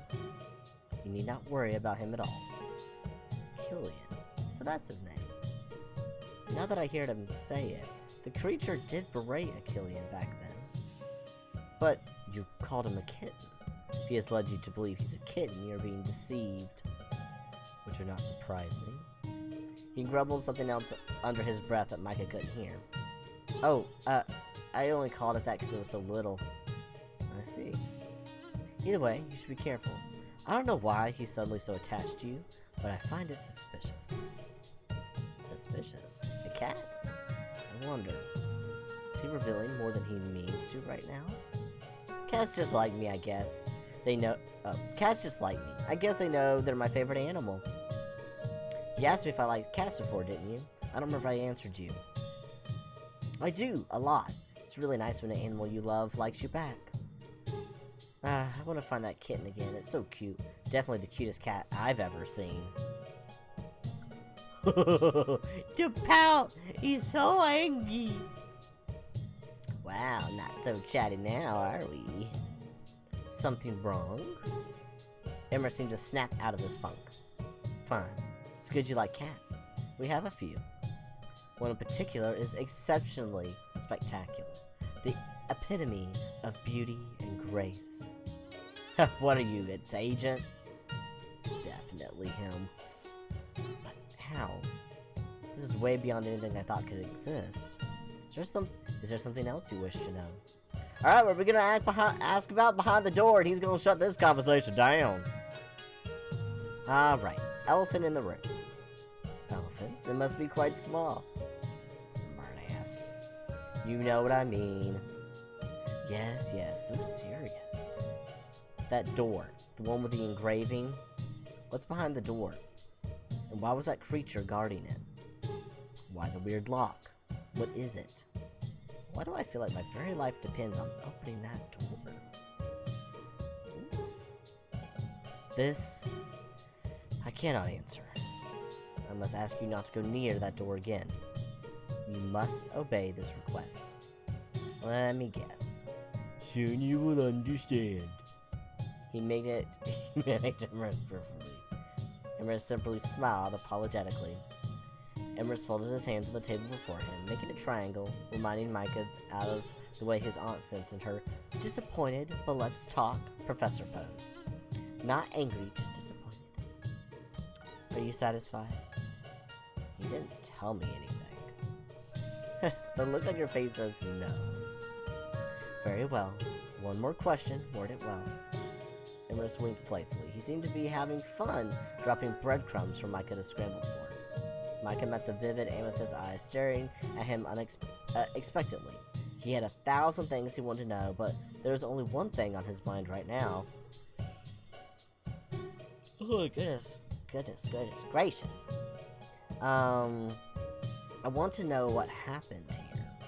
The playfulness in the feline features faltered, not for long, but enough for Micah to be keenly aware of the mood shift. This should be interesting. You'll have to be more specific. Lots of things have happened here. Leon. Talk. What happened to Leon here? Emrys returned Micah's unbreaking eye contact, a silent challenge to outlast the other. Why don't you ask something else? Do you really want to waste your opportunity on someone else? You did come here seeking answers for yourself, did you not? Shit, he's right. I did, but should I take the chance while I have it or double down? Damn, this guy's frustrating. Insist, change question. Ooh. I want to know.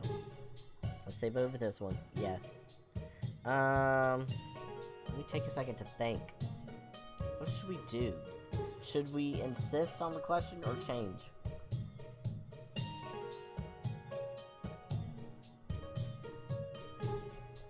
Because to be fair, I don't know what the other question would be. And I guess it would help promote the main story if we did just insist on this question, maybe?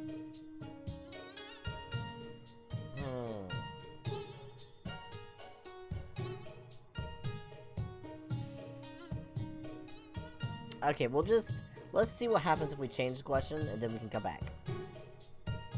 Micah clenched his jaw. Emrys was right. He had so much he wanted to know. The mystery of his very life could be solved right now. Now this jerk is likely to actually answer anything. Maybe it's pointless after all. That human, he's known to you. Micah's lips parted in silent surprise. Yes, he is. My best friend, actually. We've known each other for years. A wisp of a change crossed Emrys' face. Sympathy, gone as quickly as it appeared. Humans aren't typically welcomed here, Micah. While you seemed insistent on avoiding it, you can clearly see we're different here. That boy came stomping through a place he wasn't welcome, creating quite a dramatic disturbance while he did. My residents still haven't fully recovered from the event. He muttered something under his breath that Micah couldn't hear, and Micah's heart sank. Leon, what did you do, man? What did he do? Emrys tapped a finger irritably as he thought over Micah's question. He's not gonna tell me. He disturbed something dangerous, something not meant to ever leave this place. Thoughts flew through Micah's mind as the past days were played at hyperspeed. What that is, how Emrys' words came to a stop mid-sentence, the Catman cocking his head to stare at Micah in confusion. The redhead had all but ceased to listen, frantically muttering to himself as he attempted to put the puzzle together. It's all gonna be connected. Like he just slides over. Yes. Are you quite well? You seem distracted. Brow raised, Emrys gazed at him. I just don't have all the pieces yet. Then got the deed, came here, and then... No, it must be the other way around. Came here, something happened, then took the deed. Micah. Hearing his name, Micah's attention snapped back to Emrys, lips puckered in a sad pout. He's not paying attention. Sorry. Just to kind of confirm something for me. What is that? Do not believe I've revealed anything significant. Ha, now who's got questions? Wait, something dangerous. Did he get behind those doors? Hey. Whether he answers this or not, his reaction will tell me something. Do you know a Gregory Riley? But Emrys' already cat-like pupils shrunk and his eyes widened. His back straightened as his muscles tensed and rippled. Oh, he did not like that response. I'll take that as a yes and that he don't like him. Who is he? No. No? What do you mean, no? He felt like there was a knife between his ribs, slowly twisting. I mean, no. I don't know how you know that name, but I will not speak of this. Micah frowned. He had really had his fill of cryptic avoidance, being treated like a child. Came here for answers, and all he'd gotten was more questions. Why did I come here? Why did Leon steal the deed after coming here? Emrys watched the young man carefully, an almost predatory interest reflected in his eyes. I should just sign this stupid thing over to that creep and been done with it. For all the use coming here has done me. This stupid boy. Emrys wrinkled his nose at the mention of Leon's inactivities. I'm sorry, what? The stupid boy. He also stole from you? Leon is his name, and yes, kinda. No, it wasn't a kinda, it was an outright he did steal from you. He gave it back, but he did steal it first. You said he was your friend. Are all human friends this treacherous? My home did not like him. Perhaps it was more justified than we realized. Micah folded his arms, his frustration spilling out of him faster than he could mentally process its existence. His accusatory questions fired at Emrys like bullets. Why did a man who's been dead for years call me on the phone? Why did he ask for my father? Why did he give me the property deed to Magnus Inn? Why did it contain a letter from Gregory Riley? Horror passed over Emrys' face. His defiant and defensive posture crumbled further and further, the more angry words spilled from Micah's mouth. What did you just say? And just like that, whatever resistance Emrys had shattered. A deed to the inn?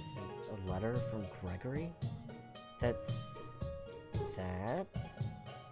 impossible. There is no deed. This place does not exist in such a way that a human can simply possess it. Well, I got a deed. Leon stole it and then gave it back. Some weirdo lawyer also came looking for it, wanted me to sign over the deed to someone else. Emrys shifted uncomfortably. It was clear his mind was racing, struggling to make sense of what Micah was saying. And now, after coming here, something's really wrong with Leon. A slight scoff escaped the brunette. You may not care, but I do. When I saw him at the creek, it was like talking to someone else entirely. If only my head didn't catch fire. Emrys' eyes narrowed. Do you know where this stupid boy is now? Micah looked at him, surprised. No, but I intend to find him.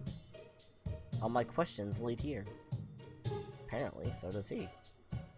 Micah closed his eyes, his mind made up. He was going to leave, and he was going to find Leon. His best friend being connected to his past wasn't a twist he was expecting. Micah stood abruptly, startling the contemplative Emrys. Wait, no! Micah met the man's gaze, half raised and reaching across the table from him. Tell me what you meant before, quickly. Huh? What I meant before? Go back to the man who wanted you to sign this deed. Who was he? Was he human? What the hell kind of question is that? The panic in his voice was palpable. My aunt sent him. I don't know how anyone knew I had the deed, though. That is what worries me. I don't know if that's meant to mean. Look, I didn't intend to stay here. I have friends who are going to be worried sick that I've been kidnapped or something. Emrys didn't need it spelled out for... Oh my god, I can't do this sentence clearly. Emrys didn't need it spelled out to him. Micah was leaving the inn and he could not follow.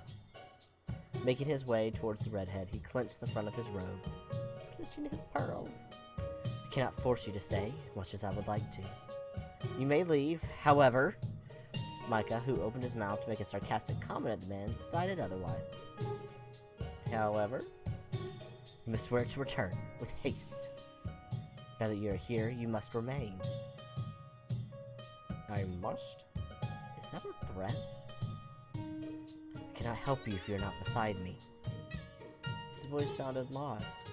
wounded, as if he was reliving a painful memory. I cannot let him hurt you. Not again. Again? You are in danger. Oh, I am in danger. Hurt me? Again? Who? Why am I in danger? Who am I in danger from? Emrys? Frustration and fear prickled at Micah's senses. Please. Promise you will return. Return? Alert your friends to your safety and return. You must return, and I will tell you everything. Anything, everything, whatever your heart desires. I'll make sure you're able to receive it, but you must return. Micah smirked as the man squeezed his shoulders, his tail flicking miserably behind him. Yeah, don't worry, I intend to come back. And I'm bringing Leon with me. We're going to figure this out, and you're going to help us. An exasperated smile crossed Emrys' features as his hands dropped from Micah's shoulders.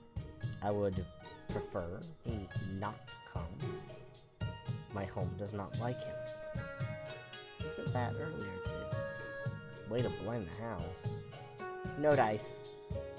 Emrys made a face that could only mean it was worth a try. Bye, pretty boy. Micah. Micah stopped as he reached for the door. Bring this deed with you. I wish to see exactly what it is. But be careful. I do not trust it. Micah nodded, leaving the crestfallen man behind him. Goodbye, beautiful, beautiful, beautiful catboy man. Bye! I miss you! Time didn't really feel real for Micah as he left the worried-looking catman behind him. The inn felt different, too. Quieter. Duller. Does it know that Emrys is worried about something? It's like a little storm cloud in here. The hallways felt darker as he left the inn. This time there proved no trickery, no changing hallways, no cats. Just a building. An incredibly sad building. Oh, completely alone. Lonely beyond comprehension. At least, that's how it felt to Micah. How depressing. Every time, like, we go to the end of the scene, I keep thinking, I'm like, oh, that's the end of the demo. And then it keeps going. This is a massive demo. Now, I do know that this is an expanded one. I don't know how long it was before. But before we did 4 hours. And we're almost 2 hours into this one. And I know sometimes I sit and talk to y'all. But honestly, for the most part, I am pretty quickly trying to get through this. Not like it's bad. Not trying to get through it like, you know, like I'm avoiding it or anything. It's just that there's a lot of dialogue to click through. So I'm trying to be pretty timely through it. But still, this is a lot to get through. This is a lot for my little brain. It's good, though. It's good. I am enjoying it. I am mostly just here for Catman, though. So, you know, those parts are most interesting to me. Oh, I'm so petty. I just want the pretty anime boys. Alrighty, let's get back into this. Leaving the inn was much less eventful than arriving. Without the fog, now notably nowhere to be seen, Micah found himself admiring the incredible scope of the inn's front grounds. Bordered by a stream, the grounds were lush and welcoming. This place really is gorgeous. Who would have guessed past all that fog?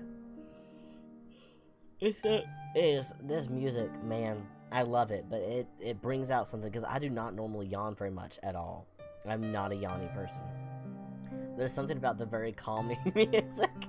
I just keep going. And it's not even late at night, it's like 6 o'clock here. He was surprised to find himself almost sad to go. There seemed so much more to explore. I'll be that, though, so no use being sad. Don't be sad, house. He wandered slowly across the bridge, stopping at the carved statue of the feline guarding the entrance of the property. Hello again. He bent down, brushing a few leaves from around the sculpture. You really do look so alive. My offering is gone. Did it blow away? I'll have to draw you another one. He stood to leave. The bell. The sound. The bell. Huh? The fog. What the? Hey. Why? Really? The hell's that bell? I heard it last time too, but I never heard it inside, did I? I really don't like this fog.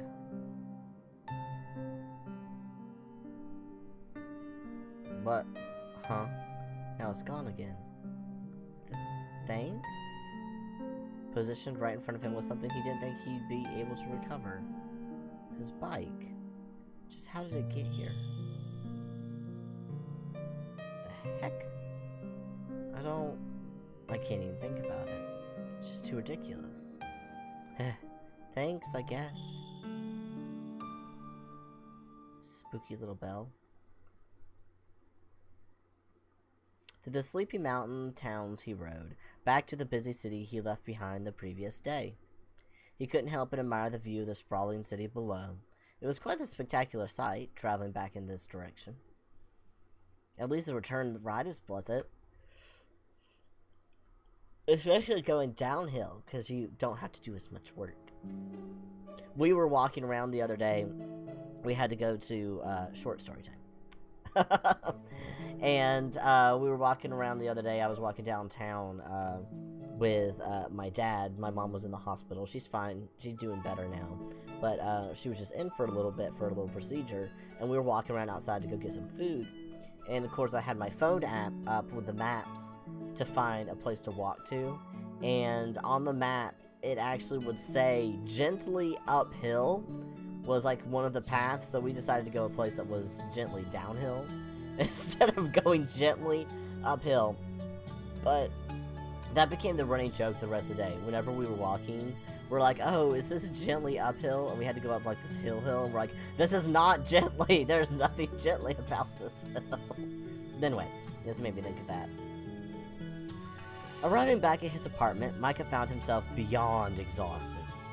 Even a pleasant view was enough to calm the burning in the redhead's thighs. You really need to buy a car. You're gonna have buns of steel from riding your bike all the time. Throwing his keys in the dish they always lived in. Hey, I have one of them little bowls too. He felt like he hadn't seen his apartment in years. It'd only been a day, but his apartment felt so abandoned and empty. It's because Leon also moved out, so no one has been in there. The feeling was not helped by the light layer of dust covering everything already. Well, dust your damn house. You should dust like every other week at least. When did everything get so dusty? Were you gone longer than a day? Is time wibbly wobbly there? Were you gone longer than a day? Geez, gone a day in the house needs a deep clean. That's sus. That's real sus. Running a finger across the surface of his television stand, I thought it occurred to him. The presence of one thing, the absence of another. Wonder if the inn has a cleaner. Yeah, it's Emrys and his fluffy tail. He just walks around, foo, foo, foo, foo, foo. Or it's magic, so it doesn't get dust. For such a huge old place, it was completely spotless. Wondered how. Can't picture Emrys doing the spring cleaning. Maybe he does. He gets a little fluffy thing, and when he's not being distracted by the dusting wand, he dusts. You think something like that seems mostly unused and clothes to be covered in dust or cobwebs. Just look at this. Day and wane, the dust has settled in. Let's make that a problem for later. Yeah, you making it a problem for later is why I got so fucking dusty. You weren't cleaning, sir. It's your procrastinations. Energy levels low, he wandered into his bedroom, flopped down onto his bed dramatically. Now what? So much activity and weirdness over the past day had left them both completely wired and simultaneously incapable of doing anything at all. Lying on the plush bedding, Micah let the fatigue in his ride dissipate.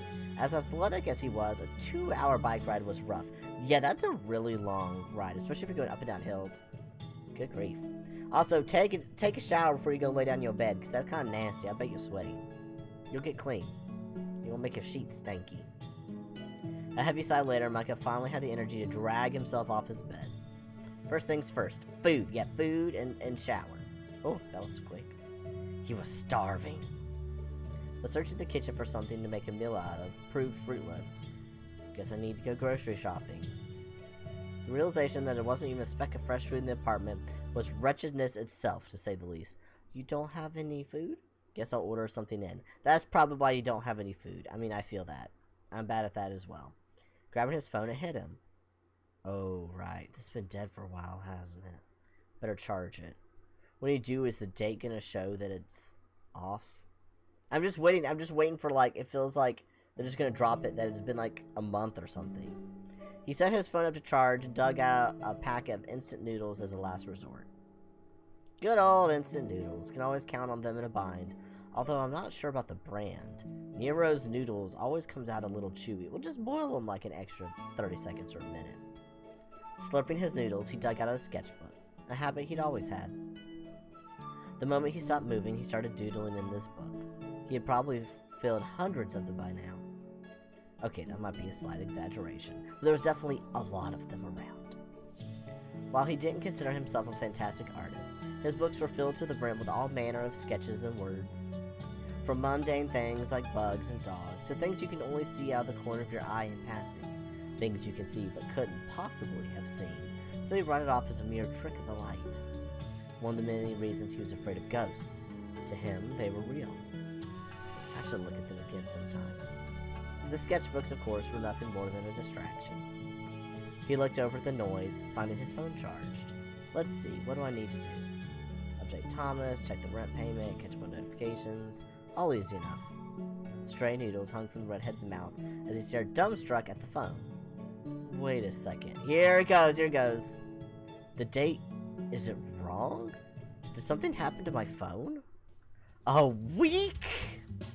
Panic starts to set in as the updating notification screen showed message after message on its display. Barely time to load one before being replaced by the next. Worried messages sprang forth both from Thomas and Mary, and then there were a few missed calls from Aunt Caroline.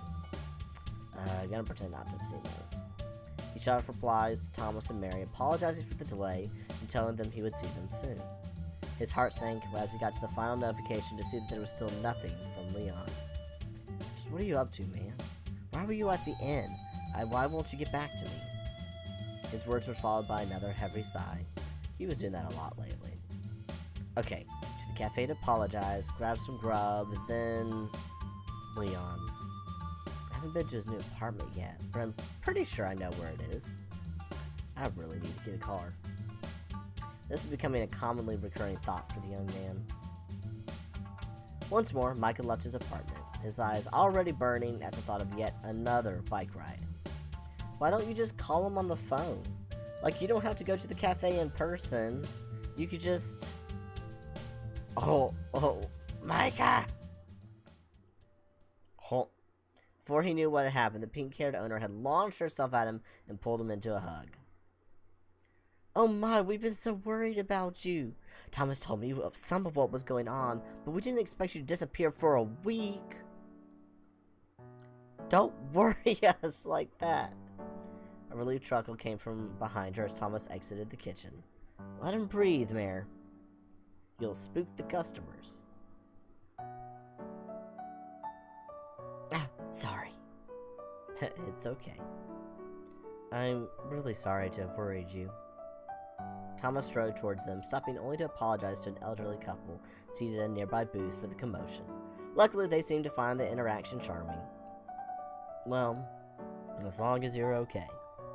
It really did worry us, though. You are okay, aren't you? Honestly, I don't know. Mary's face dropped, and she pulled Micah into another embrace. Oh my, where have you been? Why don't you reply to us? What happened to you? Mare. Micah returned her embrace, giving her a big squeeze. It's okay. To be honest, that's why I'm here. I wanted to apologize and explain exactly what's going on. And then apologize again in advance. I was also wondering... Go ahead. Can I order something to eat? My fridge was pretty bare when I got home, and I'm starving.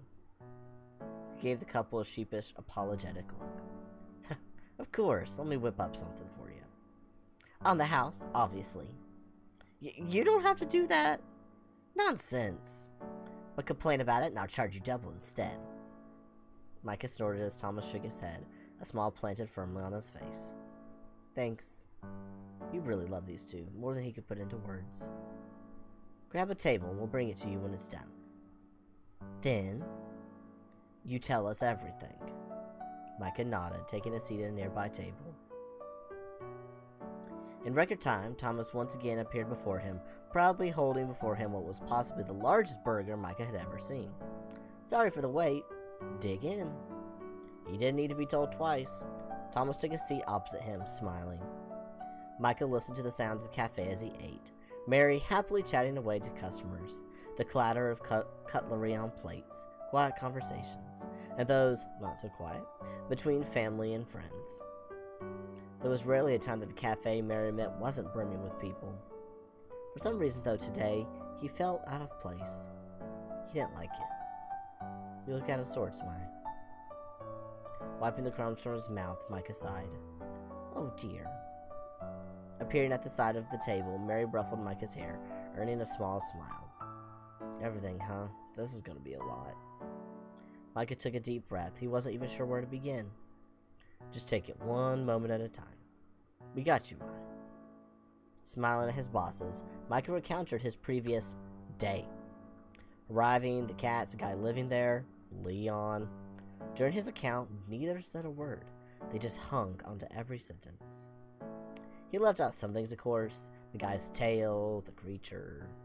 They didn't need to know about that. That would just worry them more. So there you have it. I didn't know a whole week had passed. Felt like a day at most to me. So your phone died. That made sense. You said Leon showed up? Yeah, it was weird. He was a totally different person.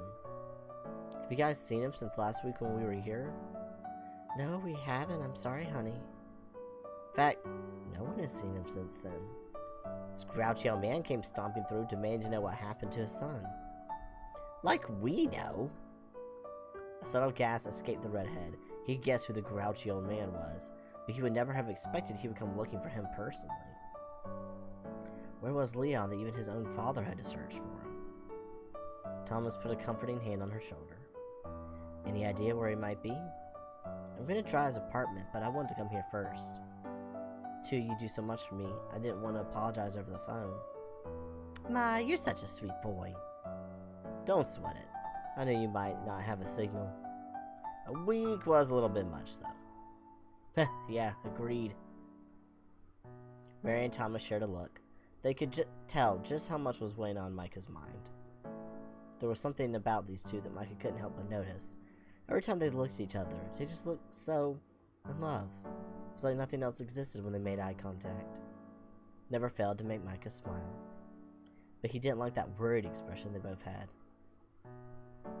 Well, I'll be off. I'll likely be out of contact for a while once again. Be careful, Mai. Please. Always. Mary gave him yet another hug before flicking him on the forehead, going back to work. She really does treat you like a little brother. I don't mind that. Good. Go on, go find your troublesome realtor. I'll try. I don't think my phone works out there, even if it hadn't gone flat. But I'll try and find a way to check in.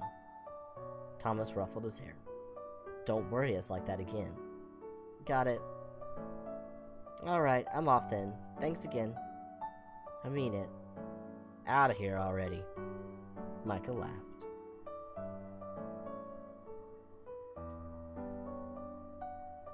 The city had never felt so huge as it did leading to Leon's apartment complex. Never felt so ordinary. Compared to the marvel of the inn, everything seemed so mundane and dull all of a sudden. There was nothing fantastical or otherworldly at all, just the same thing, everywhere you looked. It was exactly what you would expect there to be. It all seemed quite dull to Micah now. He'd always loved folklore and been more interested in history and mythology than what was going on around him, but he almost felt homesick. Stupid. Only felt a few days there. Those few days felt like a single night. How can I feel homesick? And yet, that was the only way to describe the melancholy he currently felt in the crowd. He already missed the mystery and the wonder of the halls. Whoop. Standing in front of the apartment building, Micah took out his phone with a mind to text Leon before hesitating. Should I really? Maybe it would do best not to give him any warning. Deciding it would be beneficial not to announce his arrival, Micah put his phone away again. This building's kind of old. Looking up at the towering high-rise, Micah frowned. He'd never been to this building before, but he remembered Leon telling him about it. The building looked like one of those secret facilities, old and unassuming, but if you ventured far enough in, you'd find a state-of-the-art laboratory researching creatures and tanks. It even had a security lock at the door. Geez, what kind of place did you move to? Redhead shook his head, chasing the fantastical fiction from his mind. He needed to find Leon, not invent some kind of zombie movie behind the doors. Micah crept towards the awning and inspected the keypad. This shouldn't be a problem. Leon uses the same 4 numbers for everything. Ah, Leon, that ain't secure at all. Gouge made fun of his friend for being so easy to hack, but this time it was going to work in Micah's favor. He entered the number. Oh, he's telling us what it is. 1511. The 15th of November, Micah's birthday. Easiest password in the world. Micah smiled to himself. He had asked Leon once why use his birthday for his password of all things. Leon had floundered and made up something about it being easy to remember, but no one else would suspect. Micah had other suspicions. Because he likes you. He likes you. Using a spouse's birthday was normal, but a best friend's? He always thought it revealed more about Leon than the awkward housemate realized. Yeah, because he liked you. He took a deep breath, trying to clear his head. He was here to find him, and there was no point getting distracted with nostalgia. The keypad buzzed, and the door opened a moment later. Success. Ah, Leon, you're so reliable. Seriously, one of your strongest points. Micah inspected his surroundings as he crept into the building's foyer and headed towards the bay of elevators. He knew Leon's apartment number. He just needed to find it. This particular building housed long-term residents who didn't have much interest in the upscaling of the other buildings that surrounded this one. It was filled with people who had been there their entire lives. Leon's father had been quite unhappy about being unable to convince them to leave, but had decided to use it as a goodwill project. One of the real estate mogul's luxury buildings, open to those on a budget. A move that had done wonders for the public opinion. Micah knew better. He was more aware than maybe even Leon was of the shady practices that had gone down with these buildings. Micah didn't like Leon's father in the slightest. He known him since before he'd known Leon. His aunt was close friends with the Addy family, something he'd always wondered about. Aunt Caroline didn't seem that fond of Mr. Addy, but then again, she wasn't that fond of anyone. Micah found him manipulative and arrogant. His opinion only strengthened when he saw that Leon seemed to be afraid of him too. Perhaps his aunt was as well. Dun, dun, dun! I do like the backgrounds that they have for this game. A lot of them are very pretty. Alrighty, the doors parted before him, revealing a warmly lit cream hallway. He peeked out, checking for residents. He didn't really have an excuse planned for if anyone stopped him. What would he even say? Stripogram? Police? I'm gonna say delivery, because that's the only realistic one. Maybe I could pretend to have a delivery? No, that wouldn't work. I don't have anything with me. Well, I mean, unless you're gonna go strip for somebody, but you also don't look like a stripper and you don't have any music with you. And you're definitely not police because you don't look like one. He wandered down the hallway, looking for the apartment number Leon had left when he first moved. At last, he stood in front of Leon's doorstep. Leon! Hey man, if you're in there, open up, okay? I just want to talk. Damn it. Leon! Once more, he thumped on the silent door. Anger and dread filled him. Where are you? Why won't you talk to me? The last thump came from Micah's head, sword came to rest against the willow. He just passed out. Oh, wait, what? No, did he just, like, thunk his head?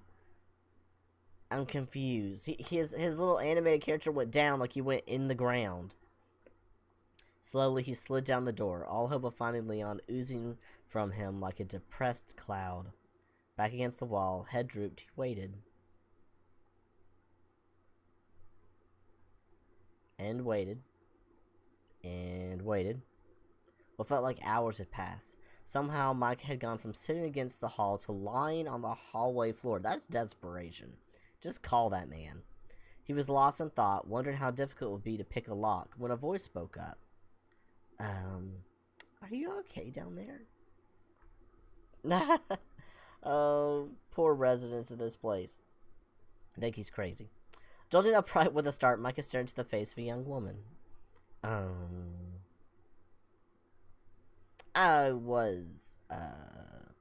Are you a friend of Leon? Leon? Yeah, I am, actually. Or, well, maybe it's more like I was. I haven't seen him in a while. I think he's avoiding me. I don't know if that's something you should tell a stranger as you're just sitting outside his door. They're gonna think you're a stalker. Are you... Mika? Close. Micah, actually. Oh, it is you! The woman squealed in delight. I'm sorry to surprise you like that. Leon talks about you all the time. I almost feel like I know you. She smiled awkwardly. Leon, a cute girl like her living next door and you're talking about me? You're hopeless. Well, I mean, he also could just be gay. You ever think about that? Micah? Like, that he likes you? So, and he's into boys, which is why he wouldn't be cared if there's a girl, cute girl living next door. Just saying. Why are you on the floor, though, if I may ask? I don't really have a good answer for that. Wait a second, I'm being rude right now. I didn't catch your name. Are you a friend of Leon's? Oh my gosh, I totally forgot to introduce myself. My name is Maisie. Technically, I live next door, but... Micah waited for her to continue. I hope I'm a friend, too. It's a little complicated, so maybe he wouldn't agree with that. Micah half sighed, half laughed in response, prompting Maisie to look at him curiously. A slight brush tinted her olive cheeks. She's cute. Hey, so... The two laughed. You go first. She looked nervous. I was gonna ask if you wanted me to let you in? I have a key to his apartment, actually. Whoa, he gave you a key? Oh, it's not like that. She flailed her hands at him, dismissing his playful taunt. He's just been acting a bit weird lately. Tell me about it. Out of nowhere, he gave me a key to his place and asked me to water his plants if he ever isn't home for a while. That is weird. Stealing himself, Micah nodded, rather than having to try and pick the lock. If you don't mind, then that would be great. He's in some kind of trouble, isn't he? Her face dropped, worry etched over her gentle features. Honestly, I don't know. That's part of why I'm here. You're right that he's been acting weird. He's not usually like this. I'm really worried about him. She smiled gently, her own mind made up. Wait here, I'll be right back. She sprung up from where she was crouched next to Micah, hurrying over to the door next to Leon's. Wow, literally the girl next door. Quickly opening her own door, she disappeared inside. Micah waited at the foot of the door for the girl to return. He stared blankly at the carpet beneath him, completely absorbed in his thoughts. The jingle of keys, being playfully shaken in his ear, brought the redhead back to his senses as the cheerful face of the neighbor appeared before him once more. Here they are! Sorry it took me so long. Whoa, where were you just then? Micah shook his head, making an effort to return the girl's smile. Good question. It's fine, it wasn't really that long. Maisie approached Leon's door nervously, slotting the key in its lock. Click! Turned later and the door was open. Micah stepped into the dark apartment cautiously, Maisie close behind him. It should be the same layout as mine. Let me see. Sunlight sprung to life, illuminating the room. Ta-da! Late! Her sentence unfinished, the pair looked on in surprise at the sight before them. What the? Oh my god. He's never been a super tidy person, but this is... That's what I was saying, it's like a hot mess in there. What happened here? Brows creased, the young woman clutched her hands to her chest, a look of deep worry which deepened as she stepped further into the apartment. A look Micah shared. Hey, would you mind giving me a moment to look around? Oh, sure. Maisie took another look around the apartment. I'll be next door. Please come and get me if you find anything. Micah gave his best attempt at a reassuring smile and nodded in response. She seemed so worried. I'm glad she has someone nice next door. I'm glad he has someone nice next door, at least. Yeah, I promise. She offered a weak smile in return, turned on his... Oh my god, I just cannot even rod, y'all. Turned on her heel and darted out of the apartment. What the hell has happened to you, Leon? It's just so messy. Even his plants are on the ground. Worry was etched onto the young man's face as he watched the door to the apartment close once more. Micah turned his attention back to the living space before him. He had only one description for the carnage. Ransacked. Was this Leon? Or someone else? Whoever was here, they seemed to be searching for something. Desperate. Micah picked through the mess before him. Most of this was things he himself had helped Leon pack. If someone was looking for something here, they either found it and left, or it wasn't here in the first place. Either way, whoever did this was on a mission. He couldn't see anything of note, though. The furnishings and belongings were a mix of the possessions Leon had removed from their apartment and things that looked to belong to this apartment. Micah found himself wishing Leon had never agreed to work for his father. He was always hesitant about it. He didn't like Lionel Addy at all. The man was obsessed with status, making a play to be city mayor, a move which thankfully failed. This time at least. In fact, that very ambition was the whole reason he allowed his precious vintage high-rise complex to be retained by the residents who lived there before he purchased it. It seemed he owned just about everything in the city now. Micah's mind drifted back to the deed and letter. He couldn't help but wonder how they played into this mess.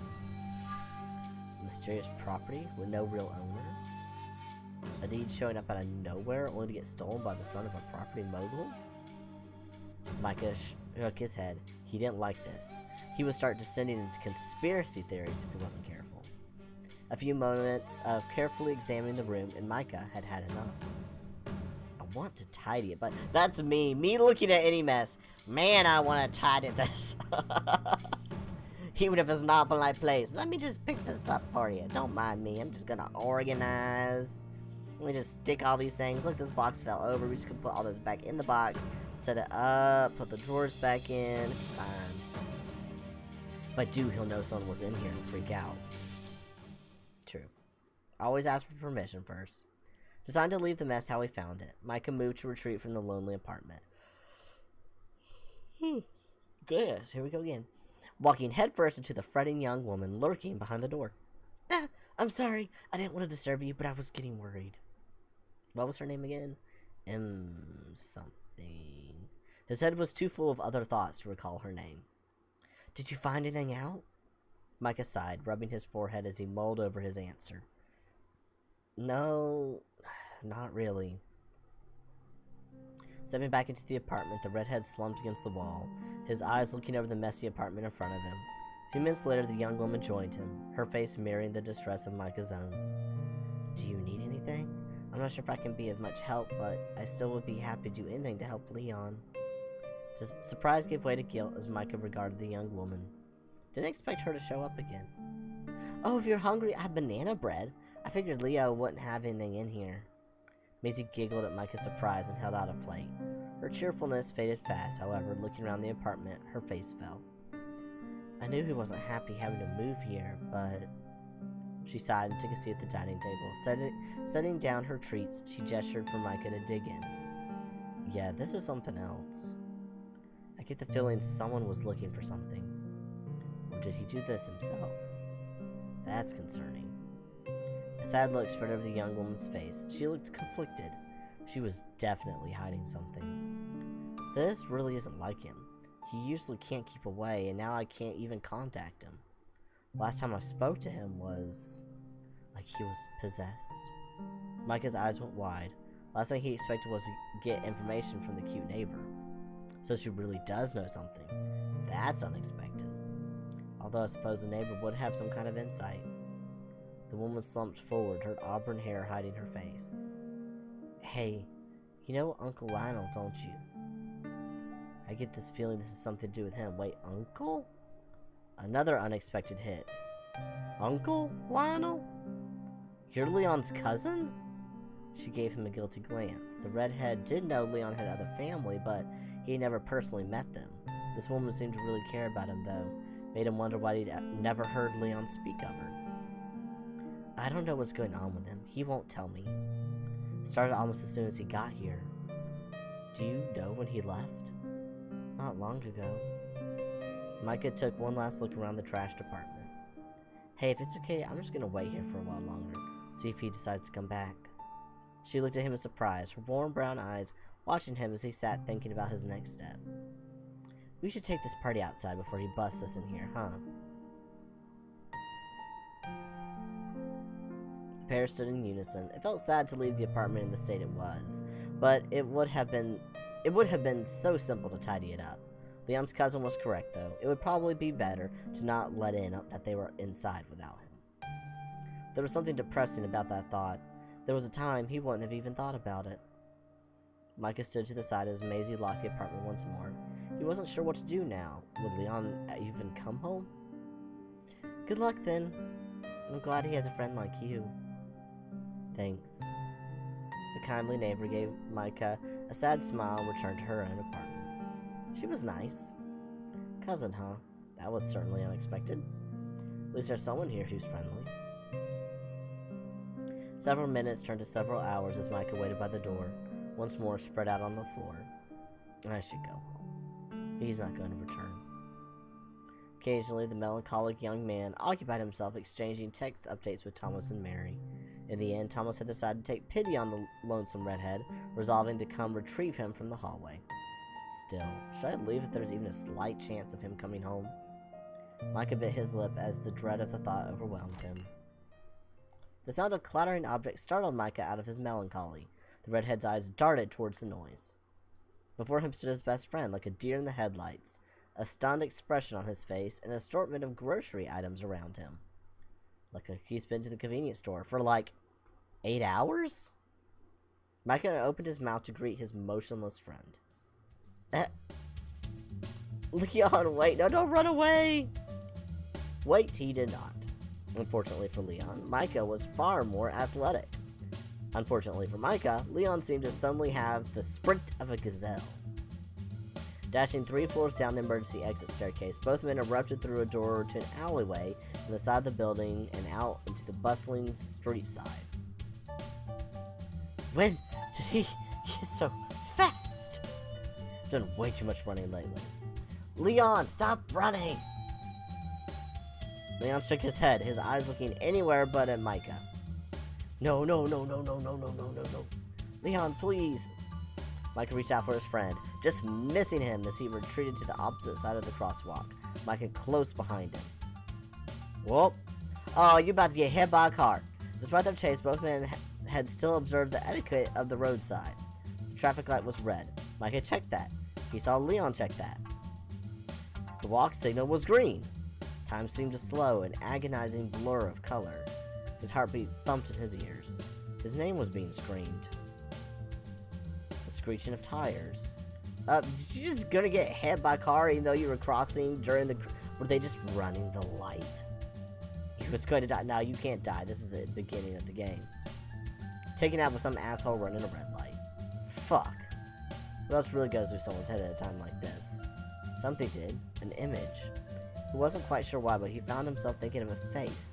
Someone he didn't want to die before seeing again. Leon Emmer is someone else.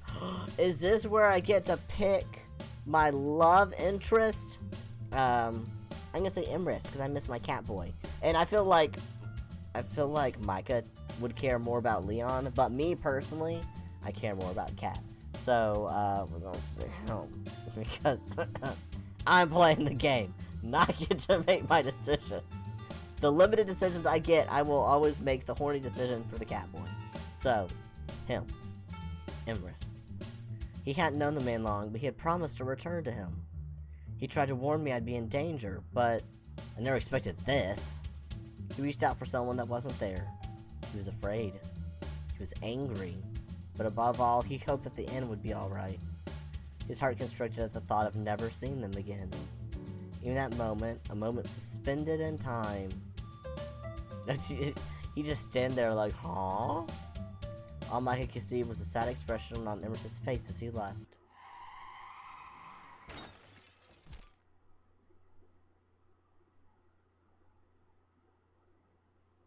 Time sped back up in the blink of an eye. Before he realized what had quite literally hit him, he was on the ground. Blue eyes stared back at him. Leon? Winded from the fall, he could barely speak. The figure darted away before Micah could recover. A movement so swift and immediate, Micah could have sworn they had teleported. Huh? Was that Leon? No, that's the weird Leon. That's the possessed Leon, the one with the really long neck, because he's looking up, down at you. Left him sitting on the sidewalk all alone. What? Who are you? He seemed to be asking that a lot lately. You don't recognize your beloved friend? Leon made a mock pout, feigning his heartbreak. You aren't Leon. No. Well, who else could I possibly be? He inspected himself, this time feigning surprise at the question. If I knew, I wouldn't have asked. What did you know? You know me quite well. What?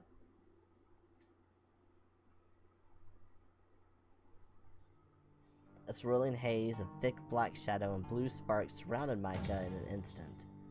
His surroundings became a dense cloud of darkness.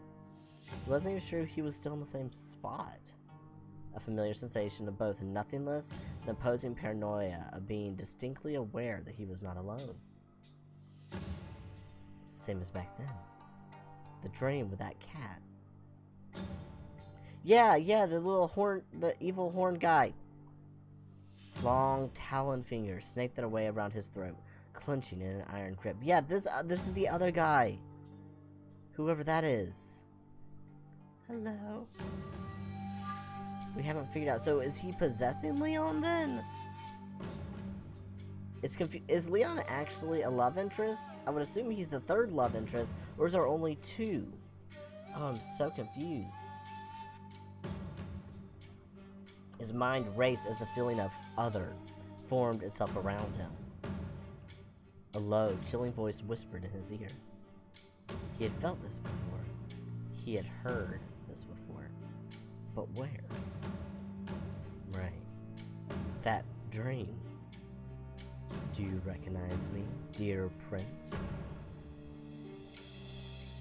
I've heard your voice. He could barely breathe. Where? Think hard now, before it's too late. Why does he look sad all of a sudden? The grip on his throat vanished and the tension released in his body, dropping him to the ground. He was completely void of strength. You're very pretty, whoever you are. He looked up. What he saw was not his best friend, rather someone entirely different. A long, white braid coiled itself around the man's body, giving Micah the impression of a scorpion tail. Interesting. Gold bracers embellished the goat-like horns gutting out from the white hair.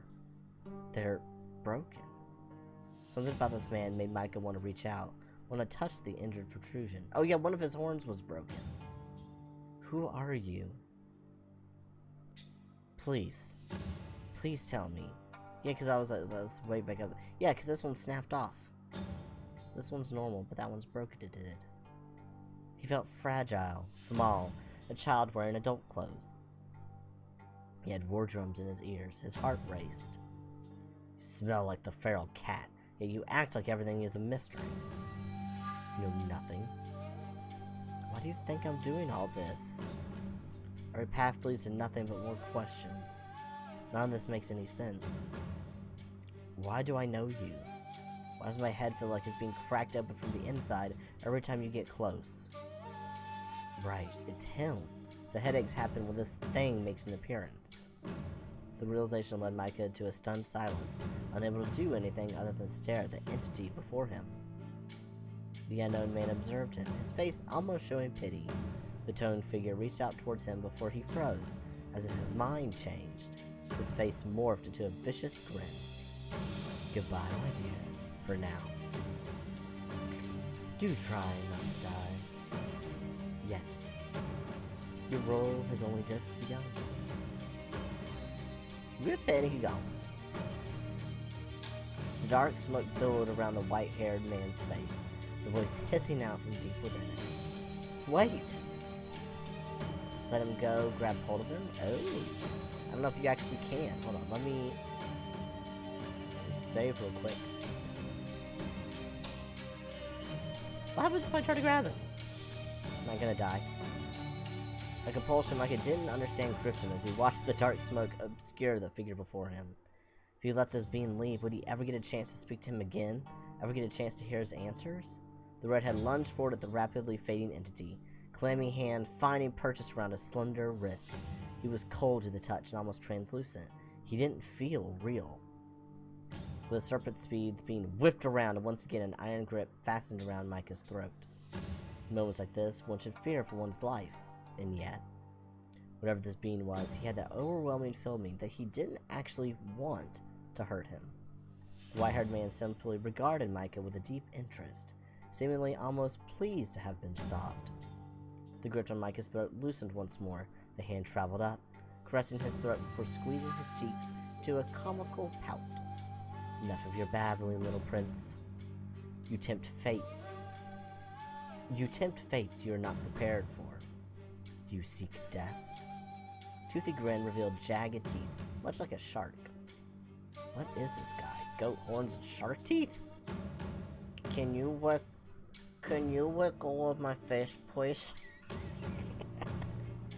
Ah, that's embarrassing.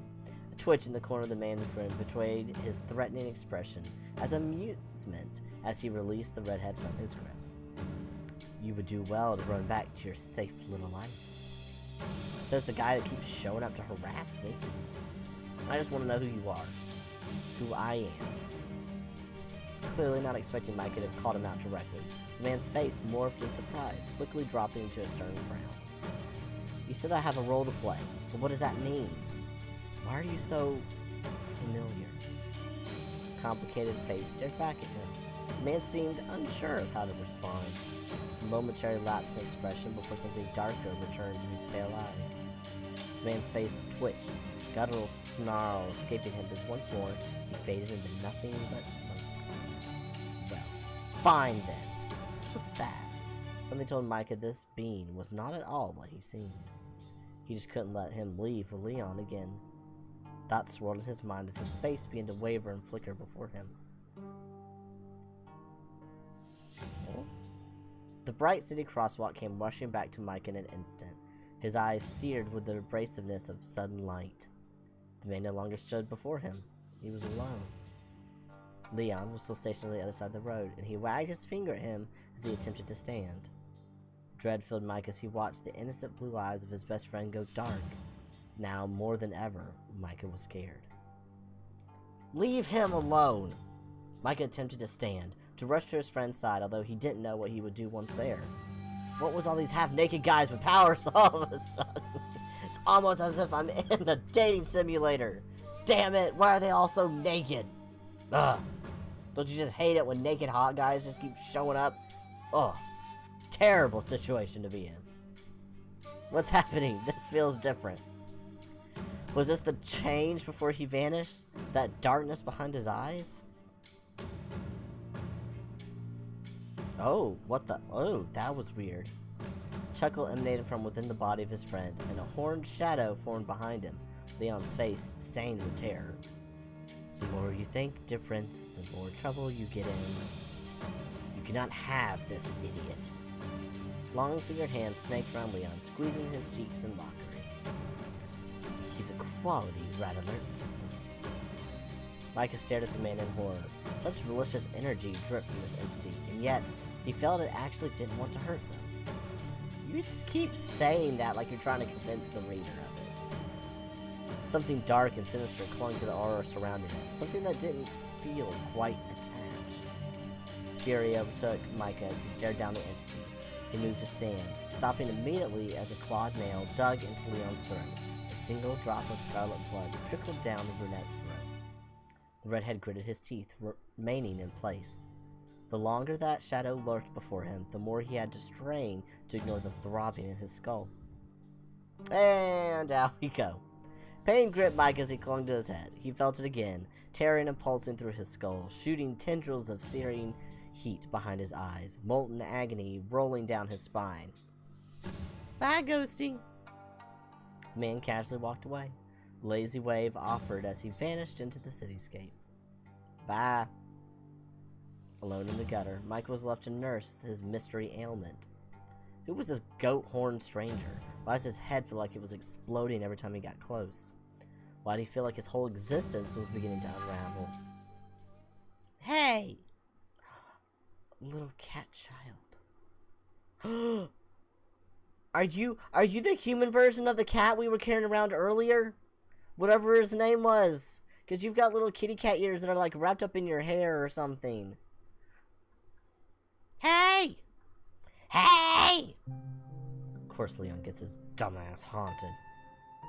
Feeling himself being aggressively shaken and a small voice yelling at him, Michael looked up, the pain that crippled him easing with the absence of Leon, and an uneasy whimper broke through his thoughts.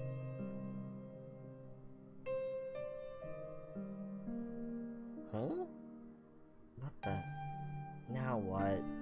The realization of someone before him finally registered. Standing in front of him, tiny hands gripping his jacket. Barefooted child, with dark red robes and long hair tied up in two high buns. No, his hair is just hiding his cat ears, I think. He almost looks like a cat. I think he is a cat! He even got little pokey fangs. He's cute. Who is he, though? A sense of doom and exhaustion rolled over Mike at the thought of yet another odd individual with no explanation. The strange boy's nose twitched as he frowned at him in worry. Are you okay? Do you need help? The boy tilted his head. I guess not. He shifted nervously foot to foot, his presence finally acknowledged. What's your name, kid? Kit. It is Killian! And I don't know why I just suddenly remembered it. That is Killian, that's the kitten! Who isn't actually a kitten, he's just tiny? So does this mean he's not a child, he's just little? Panic gripped the boy as he rushed to clamp his hands over his mouth. Why do I have a bad feeling about this? Killian is going to be in so much trouble. Oh! He held his face in his hands and curled into a little ball on the ground. Is his name Killian? I've heard that name before. Yeah, the cat, the tiny cat. Did he come from the inn? That's all I need. Whoa, what? Trouble? Why? Before he could help the child off the ground, yet another voice called out to him, wheezing as he approached. Micah! By the gods, what happened? Are you okay? Oh, Thomas, you're here. Am I okay? I'm not sure, honestly. I'm fine. But? Micah turned back towards the child. Micah sighed, and it was pure exasperation and contempt. And he's gone. Who's gone? Was it? There was a weird kid totally from the inn. Someone else here just a second ago. Guess they left. Oh, now that you mention it, you do seem to be here with someone. Not who I imagined you wanted to be here with, though. That's one way of putting it. Things are so beyond messed up, Thomas. I don't even know where to start putting all this together. Thomas ruffled the deflated redhead's hair. Sympathetic, but at a complete loss. Well, how about we start by heading back to the cafe? We can figure this out. Yeah. Okay. Micah looked back in the direction Leon disappeared to before following Thomas back to their workplace. I don't think, y'all, I'm just gonna be honest, I don't think we're gonna get no crime scene cleaner tonight. Well, that will be for next stream. We are 2.5 hours in, and we still are not to the end. I keep thinking that we're close to the end, because we've met everyone at this point. But this is a lot. I'm getting a lot of story, a lot of exposition. Mayor, I think we're gonna be closing early today. Is he okay? Mary brushed forward as they entered the... Oh, thanks, Moose, for the goat scream. That's how my throat feels right now. That's the other reason I'm not going to get much more. If we can get through this ending of this demo, my throat, I'm all talked out. So, we're going to have to take a break. Oh, okay.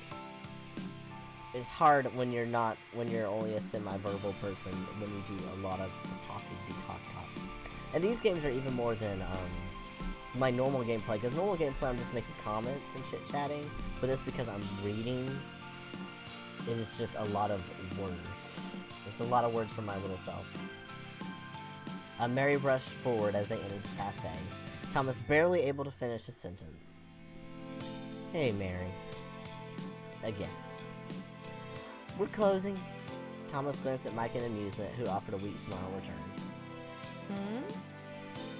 Nothing. I'll help close up, honey. No, there's only a few customers left. You take care of our Micah, and I'll see you to them. You're the best, Mary. You know that, right? Not bad yourself, chef. Pleased. Always flirting, even after being married for so long. Seeing them together always made him feel better. They radiated steadfast stability, so filled with loving and complete trust. He admired them. If this were an anime, they would die at some point, because we like them too much and they're too wholesome. It's always like the mom with that one hairstyle. If you see a mom with that hairstyle, she's not gonna make it to the end of the show. That's just how it works. They did everything as a team, and they enjoyed it all. A few moments later, the cafe was empty. Mary saw the last customer out with a pleasant smile and a heartfelt apology. Micah couldn't help but wonder what she told them for them to be so understanding of a sudden closure. Where is this? This is a new place. Is this like the office of the cafe? She's amazing, isn't she? Yeah, she's really great. As if the older male had read his mind, Micah's unspoken question was answered. All she had to tell them was we had a family emergency, and they're happily wishing her well. Hey, Mike. Earlier, when you said someone had gone missing from in front of you, I couldn't help but wonder if it was that same man. Did you find out who he was? Was he really Arthur Harris? Oh, that's right. He's related to him, isn't he? Micah shook his head. I swear I found out absolutely nothing, Thomas. It's so frustrating. That wasn't him before, though. That was a kid I've never seen before. Well, not in that form, at least. There's no way that's a common name. I mentioned the guy who lives there, but... Who lives where?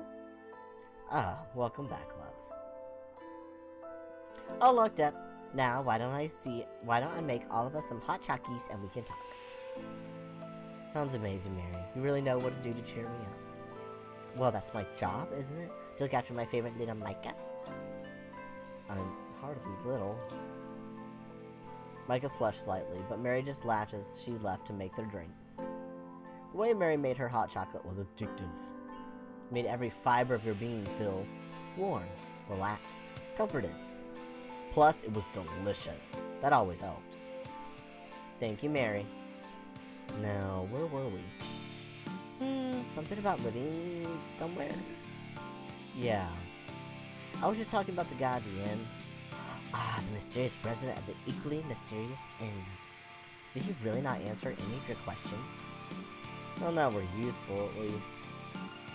And what about Leon? Did you end up seeing him? Leon. Wasn't home. His neighbor let me into his apartment, and it's totally trashed. Someone's either been looking for something, or Leon did it himself.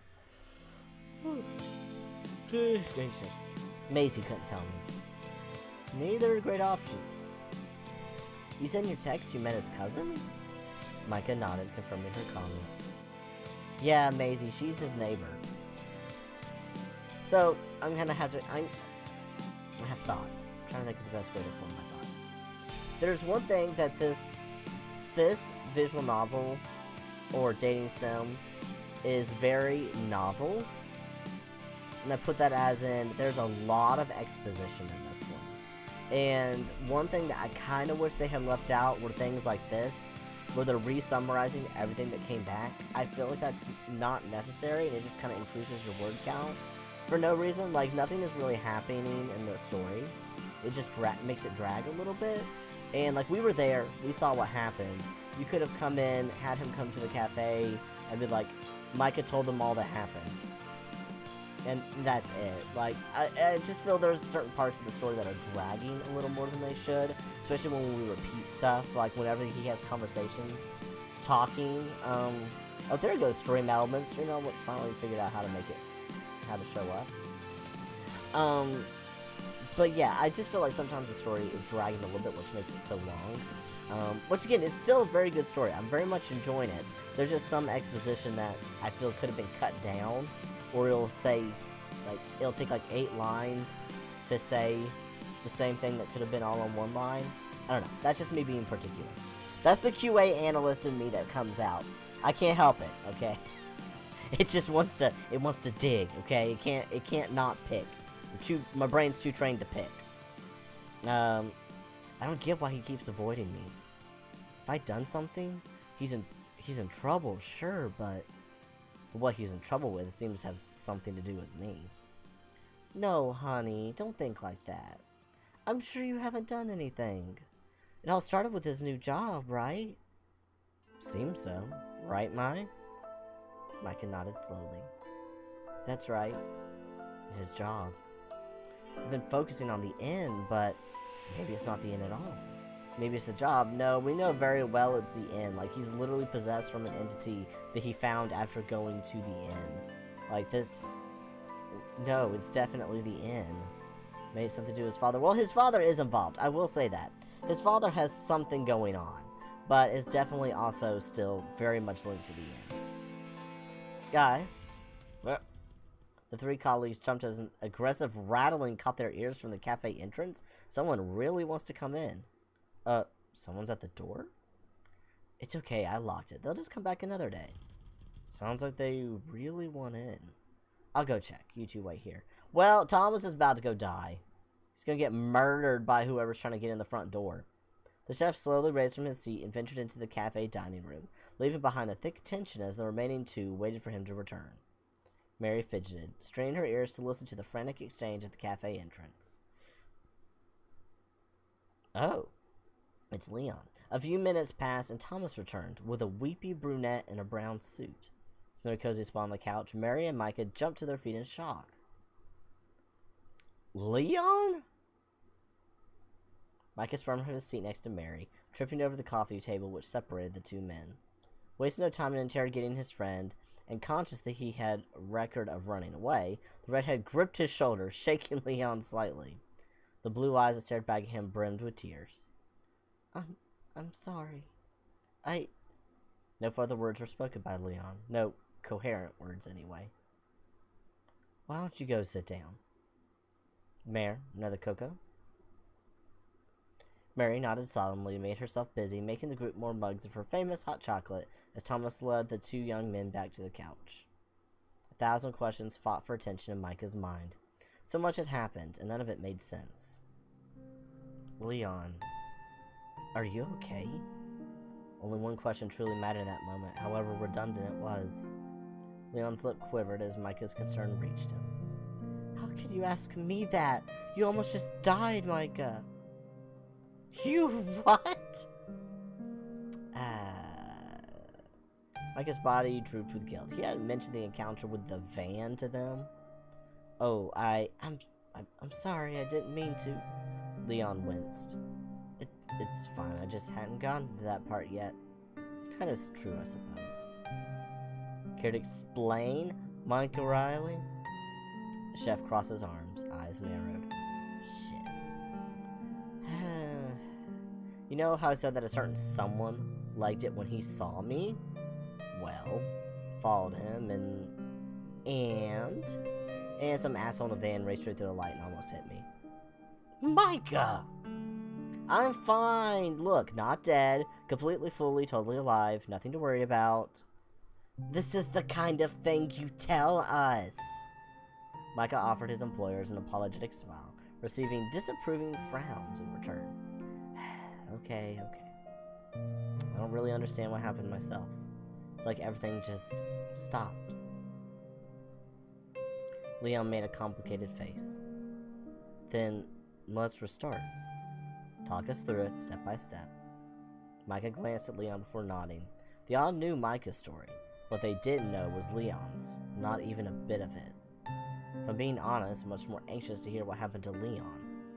I think it will help fill in a lot of what's happened with me. Understatement of the century, hey Micah? The trio looked towards the timid brunette. His slight frame somehow shrunk back into the seating. Leon? Crazy shit's been happening. It's either all connected or I'm losing my mind.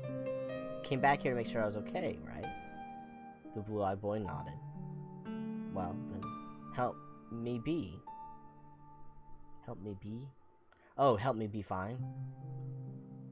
Micah's best friend stared at the floor. His hands balled into a tight fist as he gripped the fabric of his pants. Leon, I know what happened. I'm sorry, it's not my fault, Micah. I'm so sorry.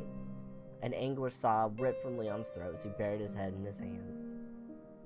Leon, honey, whatever's happened, no one's blaming you, okay? We just want to know so we understand. Let us help so we can plan for what's next. Let us help. We can plan for what's next if we know.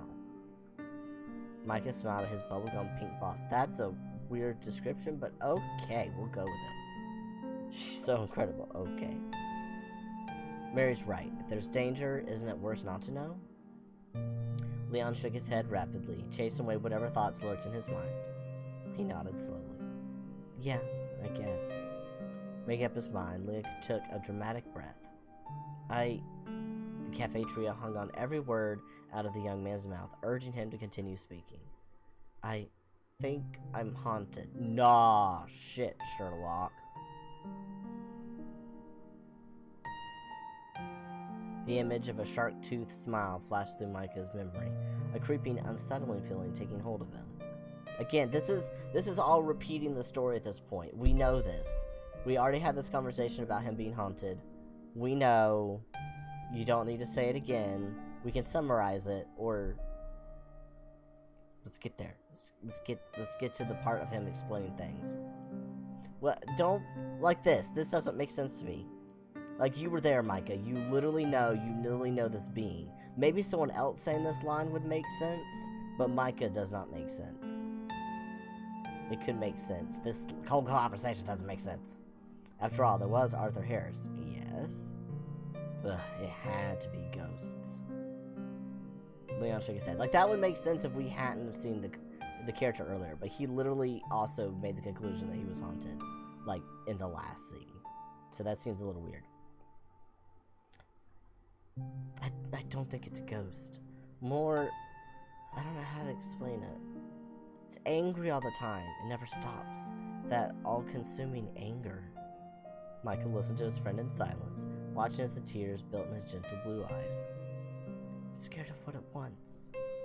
I think it wants to hurt you.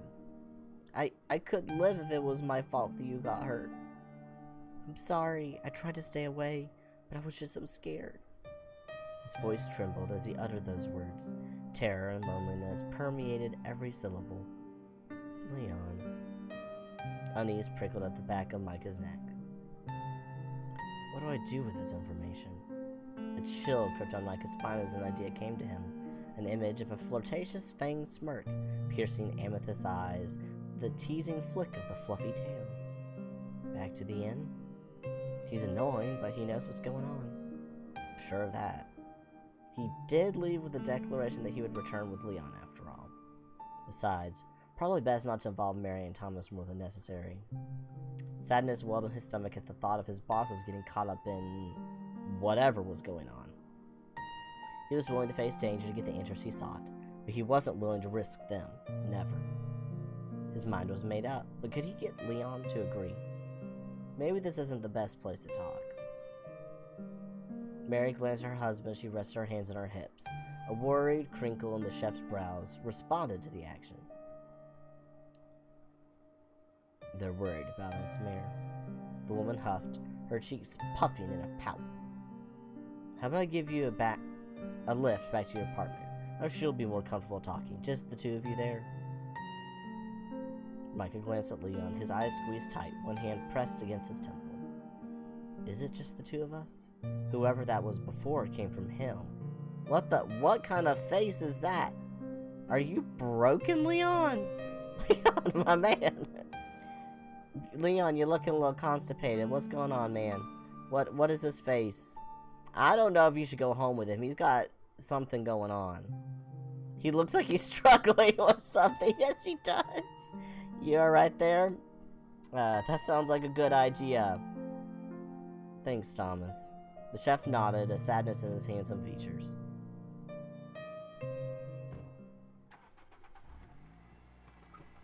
The three men piled into the old vehicle, an unsettled silence between them. A silence that persisted the entire journey to the comfortable old apartment formerly shared by two young men. The tense atmosphere of concern and fear. No words were spoken between the friends as the navy-haired chef pulled into the complex driveway, but plenty from their chauffeur. Words of caution and assurance, a tight hug and a promise. Promise that no matter what, Micah could always come to the couple who employed him. Micah and Leon entered the apartment they once shared, an act so common and familiar to the pair, yet this time felt so alien. Leon still appeared to be battling an unseen war. Is his face all messed up still? His eyes squeezed tight as he shook his head vigorously. I wonder what's going on in there. He's probably trying to keep the dude out from piloting his meat suit. He still doesn't even need to look where he's going. That's kind of funny. Micah watched as his friend made his way to the couch, flopping down on the comfortable cushions. You alright? He doesn't look it. What a stupid question. Micah approached cautiously, his eyes gliding over the crumpled figure of the other male. Alright, Leon, enough sulking. Talk to me. Whatever's going on, I need to know. The coward's not in the mood to talk right now. Oh, it's you again. Micah froze, a deep scowl developing on his face. You. You know, if you're gonna hijack someone's body, the least you could do is introduce yourself. Someone forgot his manners when speaking to superior beings. Right. Manners towards the disembodied voice tormenting my friend? So sorry. How will you ever forgive me? A wicked cackle filled the apartment, and Leon curled into a ball with a whimper. The hair on Micah's neck raised, goosebumps involuntarily covering his skin. Damn it, he really is haunted.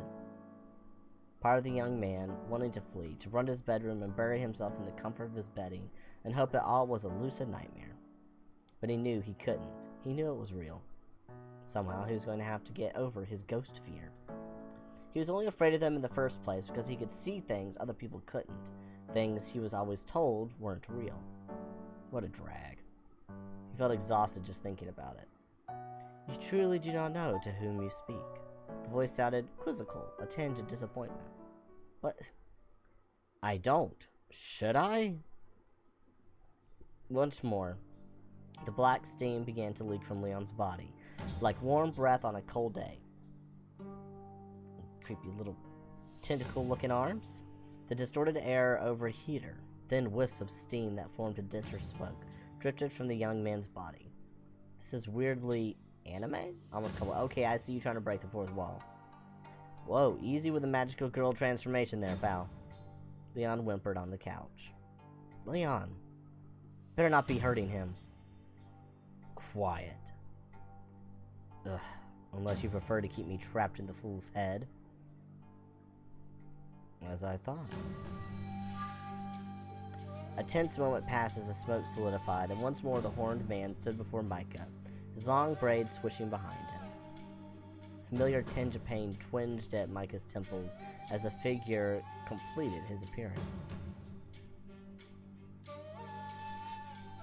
Why does this guy make my head explode? Tell me something. Why does my head always feel like it's splitting open whenever you show up? What are you? What am I? His eyes downcast, the man thought. The question appeared to be a complicated one. I am not what I once was. Once a mighty shepherd, reduced to a mere parasite. His voice was low and overflowing with spite. A dark surge of energy filled his eyes, and his clawed hand flashed towards Micah. Don't hurt him! The white-haired man stumbled as Leon wrapped his trembling arms around his waist in an effort to cease the perceived attack. My, how unexpected. Unhand me, urchin. The empty depths of his gaze vanished in an instant, replaced by sheer surprise at Leon's indifference. Oh, interference, my apologies. Leon scampered towards Micah as the nameless man took a step back. You made the correct choice removing yourself from those other two. His voice was quieter than before, contemplative. Is he talking about Mary and Thomas? So he was watching the whole time, huh? It's not nice to spy. Micah folded his arms. Smug smile tugged at the corners of his mouth. Spy? Take your grievances out on that moron at your feet, then. I am no spy. He sounds offended. I felt the same way with the cat guy, too. Something about them makes me want to argue. Yeah, about that. He held out a hand to help Leon off the floor. He gingerly accepted the hand, pulling himself to his unsteady feet. It's time to tell me how all this happened, Leon. And while I don't appreciate the tone of that comment about Mary and Thomas, I agree. I don't want them involved if they don't have to be. So I get it, you're trying to protect me. I'm sorry. Stop apologizing. Just tell me what happened. You've been acting weird ever since you started this new job. And I know you went to the inn. I just don't know what you found there. Micah glanced at the horned stranger in his living room, arms folded, an entirely unimpressed expression smeared across his face. Other than whoever that is, I guess. A tiny laugh escaped Leon at Micah's final comment. Yeah. Deep sigh later, Leon seemed finally ready to speak up. When we last spoke about the inn, you warned you to stay away. Micah smiled. He should feel guilty about so blatantly disregarding his friend's warning, yet he knew so much more now than he did before, even if what he knew was infuriatingly vague and secretive. You said it looked like no one had been there for years? At the corner of his eye, Micah saw the white-haired man raise a brow. Something to add? Smug smirk met him in response. Just because you cannot see does not make it void. I never said it was. You can see. He cannot. He jerked his chin out towards Leon, perched on the edge of the couch, his hands intertwined in a tight ball in his lap. He looked so uncomfortable. Poor Leon. Elaborate? What can I see that Leon can't? The smug grin widened, sharp fangs flashing menacingly at him. He's enjoying this. God, what a prick. Seems being obtuse is a trait he shares with the cat. A flicker of blue sparks flashed around the goat horn man as an angry growl met Micah. What did you just say? Huh, guess he knows and doesn't like... Oh, he doesn't like him. I get it now. He doesn't like him. Quit smacking. Hand, right hand. Quit smacking the mic. You're in the way. Come to think of it, he has mentioned someone else. Maybe it's been him all along. Whatever, screw this guy. Say what? His rage palpable, he took a step back from the redhead, cracking the joints in his fingers as he did. Probably best not to antagonize him. Anyway, tell me about the inn. Micah sat next to Leon, close, his full attention on his beloved friend. an attention that seemed to make Leon even shyer than usual. Leon, please. I'll find out one way or another. I'd rather hear it from you. I already know more than you might realize. Leon shuffled uncomfortably. His shoulders slumped and his worry gave way to an amused defeat. Like a dog with a bone. Micah smiled. Where to start? Father's been totally obsessed with expanding his land development to the outer districts. Like, forever. He's been getting more and more focused on it, too. Something happened, but I don't know exactly what. He did start working with someone new, though. Gives me the creeps. He told Father that he knew a way to help him. I don't know what went on there, but he's been different ever since. Really intense. Scary, actually. You think something happened to him? I don't know. I just know that nothing else matters but that land. It's owned, if you didn't know. Well, I guess you do know, actually. Micah cocked his head quizzically. Not just the abandoned shack, but there's an acre of land that's just totally off the grid. The entire mountain. No one knows anything about it, but someone owns it. That's why there's still nothing out there. So your father's looking for a way to acquire it? Leon nodded. He heard that there would be something happening with it on November 15th, but he didn't say what. He's been sending me out there to investigate the area, though. He wanted to have advanced intel on the property. Leon leaned forward, rubbing his face with his hands. I don't get why he's obsessed with it. There's nothing out there. An old shack that looks like it's a couple hundred years deep in neglect in the middle of nowhere. Why it? What's so special about it? He's not interested in the land? Leon paused, contemplating his answer. He is, but it's not the land he's truly after. When you went there, you said it felt menacing, like the house didn't like me. Yeah, the place gives me wicked allergies. Must be cats out there, but I didn't see any. Micah's brow twitched at the mention of cats. He knew for a fact there were a few. Poor Leon, his allergies really are bad. Something about that place just feels hostile. Feels like it's humming with, I don't know, and it's gonna sound stupid, but empty shadows? Shadows that demanded I leave. You really shouldn't go there, Micah. It's not safe. What happened then? How did this happen? Micah motioned vaguely at the stranger who had popped out of Leon's head. Leon glanced at the man. I don't know. I wish I did. The stranger clicked his tongue. You stumbled through a place you should not be, is what you did. Leon shrunk at the scolding. Leave him alone. For what purpose? He is a fool and a coward. He's scared. This is all insane. Ignore him. Keep going. Leon squeezed his eyes shut, opening them a few seconds later with a pitiful expression. I went home after that. Father wanted to see me and I had to update him on the property. Leon started to fidget restlessly. And when we saw each other at the cafe, what was that? The brunette bit his lip, tears welling in his baby blue eyes. I was just worried. It was so sudden I just panicked. Leon's gaze fell anywhere but Micah. I went to your apartment. I know. You chased me. You ran. I'm gonna tell him that I saw the apartment. I wanna know what he's been digging for. I saw your apartment. Shit.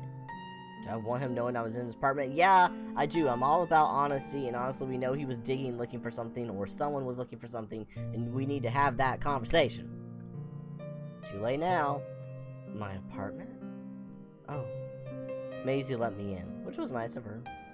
But Maisie? Shame filled the young man's face. What happened to there? It was a mess, man. Several anxious seconds passed as Leon pondered his answer. Micah frowned, his expectation of receiving a truthful response low. It's nothing. It was me. There's a voice in my head. I just kind of lost it, you know? Leon smiled awkwardly, so his eyes had not landed on Micah. Not even once had he looked at him. He is lying. A strange huff from across the room shook Micah from his thoughts. The white-haired man seemed amused by the answer Leon gave. He met Micah's eyes confidently and with challenge. Well, I'm glad you're okay, at the very least. While his words were for Leon, he remained locked in eye contact with their mysterious stranger. A pleased smirk taunted Micah. No more running, okay? He shifted in his seat. Leon wasn't going to like his next suggestion, and he suspected that the mystery man wouldn't either. I'm not going to figure out anything sitting around here. So, I have a suggestion. Oh, goodness. Sorry about that, y'all. Leon tilted his head in confusion, while the white-haired stranger narrowed his eyes. Micah cleared his throat awkwardly, unsure how to really pitch the suggestion. He didn't have to. Let me guess. The harsh voice cut through the room, both young men turning to stare at him. We should go back to the inn, are the words about to leave those lips. Micah flinched at the accusation. He was right, but did he have to say it like that? Is this how Embers felt when I mimicked him? Still, the redhead nodded, confirming the suspicion. What point does going back to that wretched place serve? It's not wretched. I think it was actually a little sad when I left. There's only one word for the look he received to that. Eyes wide, mouth slightly open. The man stared at him in complete and utter shock. Sad? It awoke? Micah, what does that mean? A timid question offered through a tense stare-down, full of fear and uncertainty. So you went there after all. You saw him there, Leon! Of course you know that he went there. You literally saw him in the garden out back. I'm so confused. His eyes downcast, he muttered to himself, lost in the scene of personality clash? I'm not certain what that means. I'm just too dumb to understand. Answer now. Micah raised a brow, folding his arms in front of him. Why should I? No one ever answers me. Good point, Micah. The man opened his mouth to retort before clenching his jaw shut once more. And yes, I think we should go back. All Leon's problems, all my questions, they all lead there. Besides, the guy who lives there promised that when I came back he'd answer my questions. Finally. Oh, he did not like that. Now his eyes are all dark. The mention of Emerson was a mistake, Micah soon found out. Pure rage bubbled behind the strange man's pale eyes, bleeding into the whites of his eyes like ink and water. I wonder if he's what's supposed to be locked up behind that door. But Leon opened the door and let him out? But Emerson should have known that he was out then, and he wouldn't tell him to not open the door. I don't know. Maybe we'll find out at some point.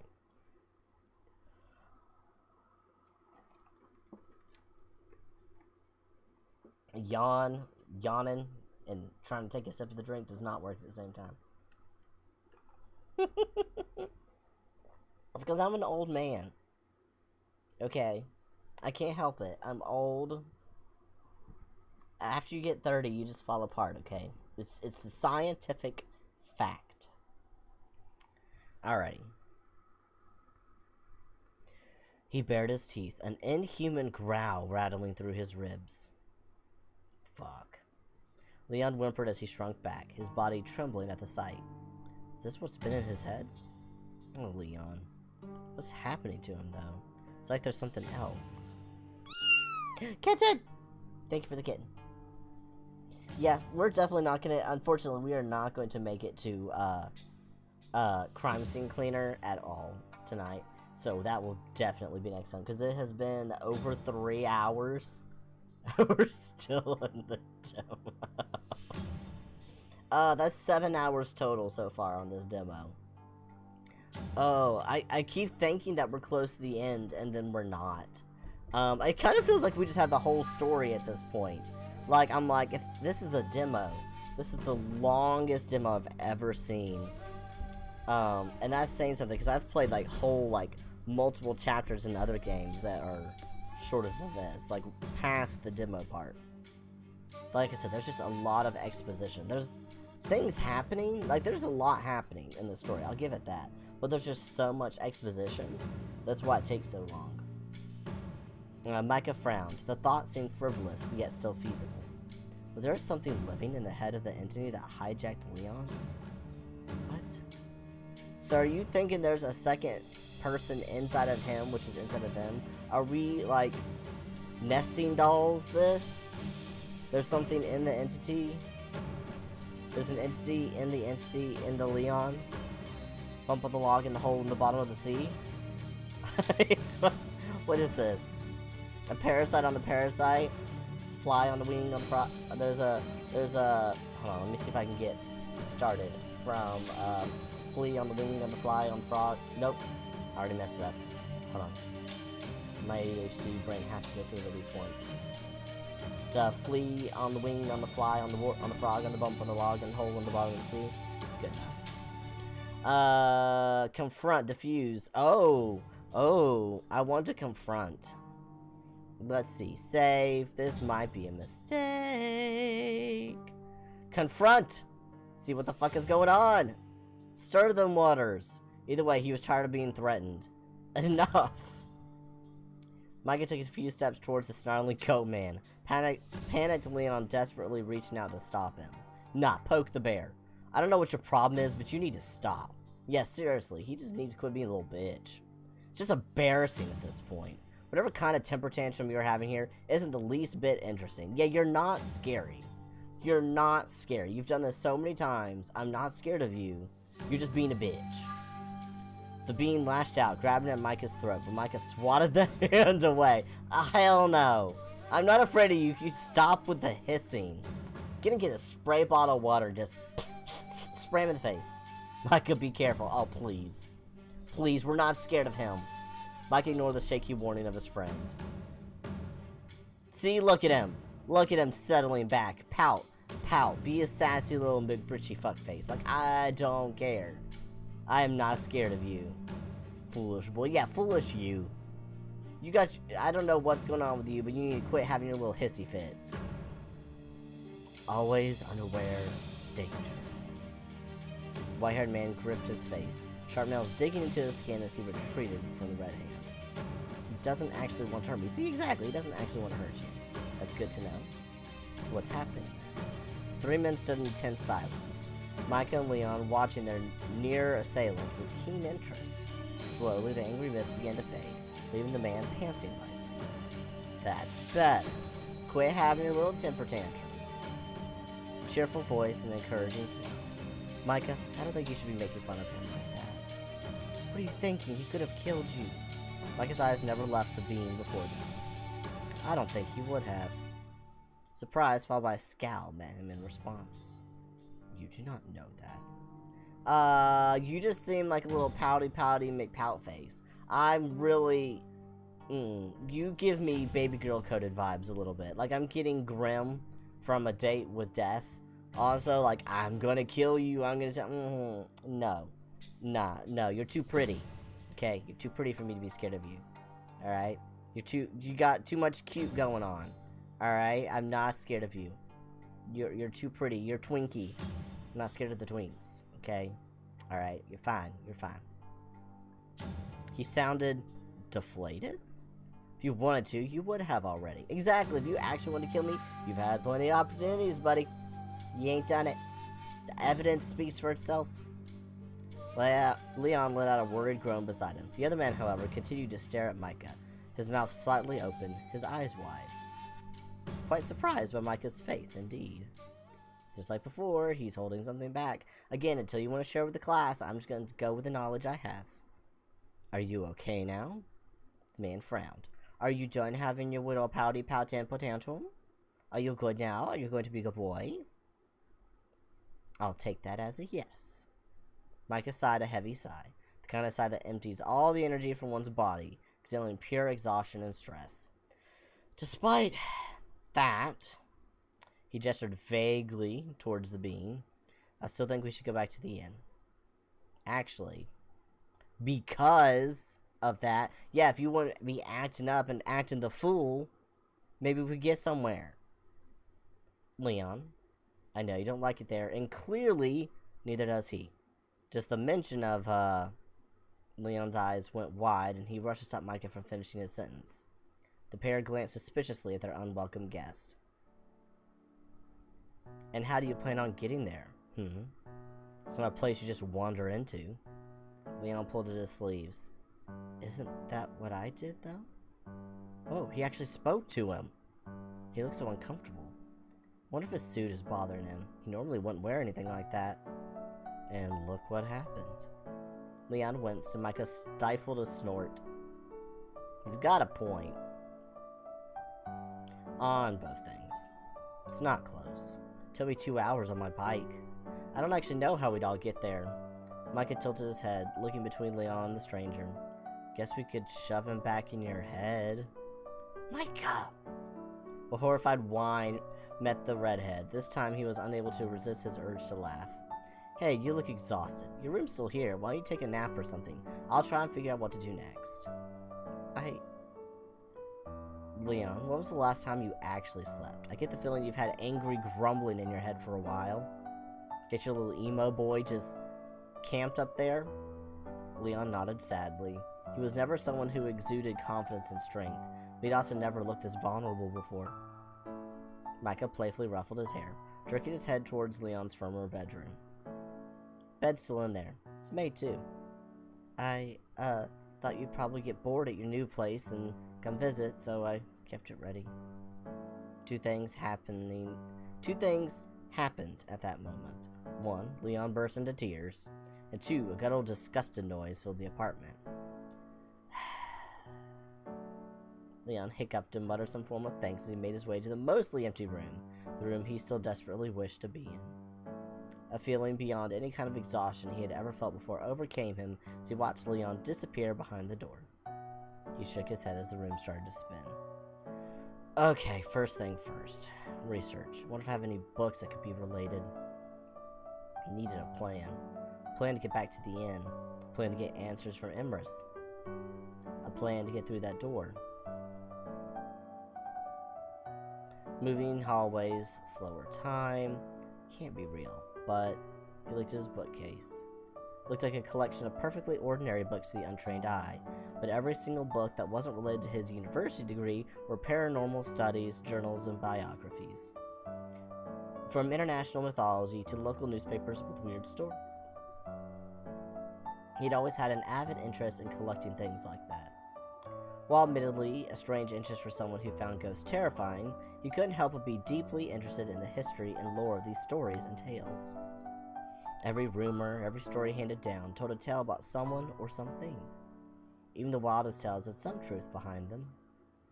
I did have a book about local tales, didn't I? Leon gave it to me for my birthday one year. Where did I put that? Searching through his bedroom, he had no luck finding what he was looking for. Damn it, it's here somewhere. A handful of minutes of searching, and every cupboard and shelf upturned for relevant materials. Micah had a large stack of books and notes about all kinds of different folklore. And yet, he still hadn't found the one he was specifically looking for. Damn it. He half-heartedly flipped through a few books. Ghost stories, hauntings, urban legends, archaeological sites. Nothing anywhere close to what's happening with Leon. Or for me, for that matter. He sighed and rubbed his head.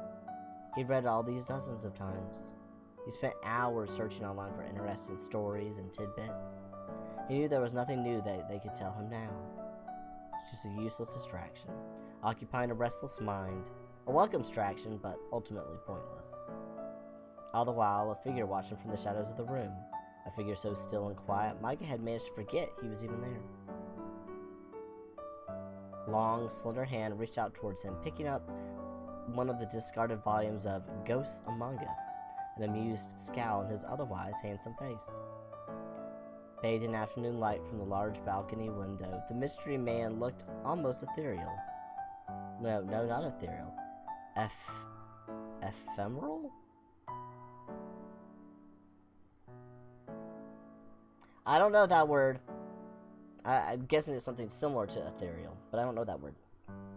Micah couldn't help but stare in stunned awe at how perfectly in tune with the golden rays he seemed.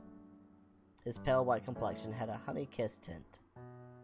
His question stopped dead in its tracks as he looked up from the book he was investigating, an unfamiliar expression crossing his face. Embarrassment? That's a cute look for you. What's wrong? What are you staring at? His question sounded genuinely confounded, and an awkward blush blossomed across Micah's cheeks. Sorry, I just... never mind. For a split second, he was beautiful. It's like he's been drained of all his color. For a split second, he had it back. Plus, he didn't look like he wanted to murder me. What is this nonsense? Micah glanced at what he was holding. A book? Ephemeral, lasting a very short time. Well, thank you for the definition. I don't understand it in that context. I don't understand it in that context, but maybe that's just my brain being a dum-dum. But thank you. Thank you for the definition. I appreciate it.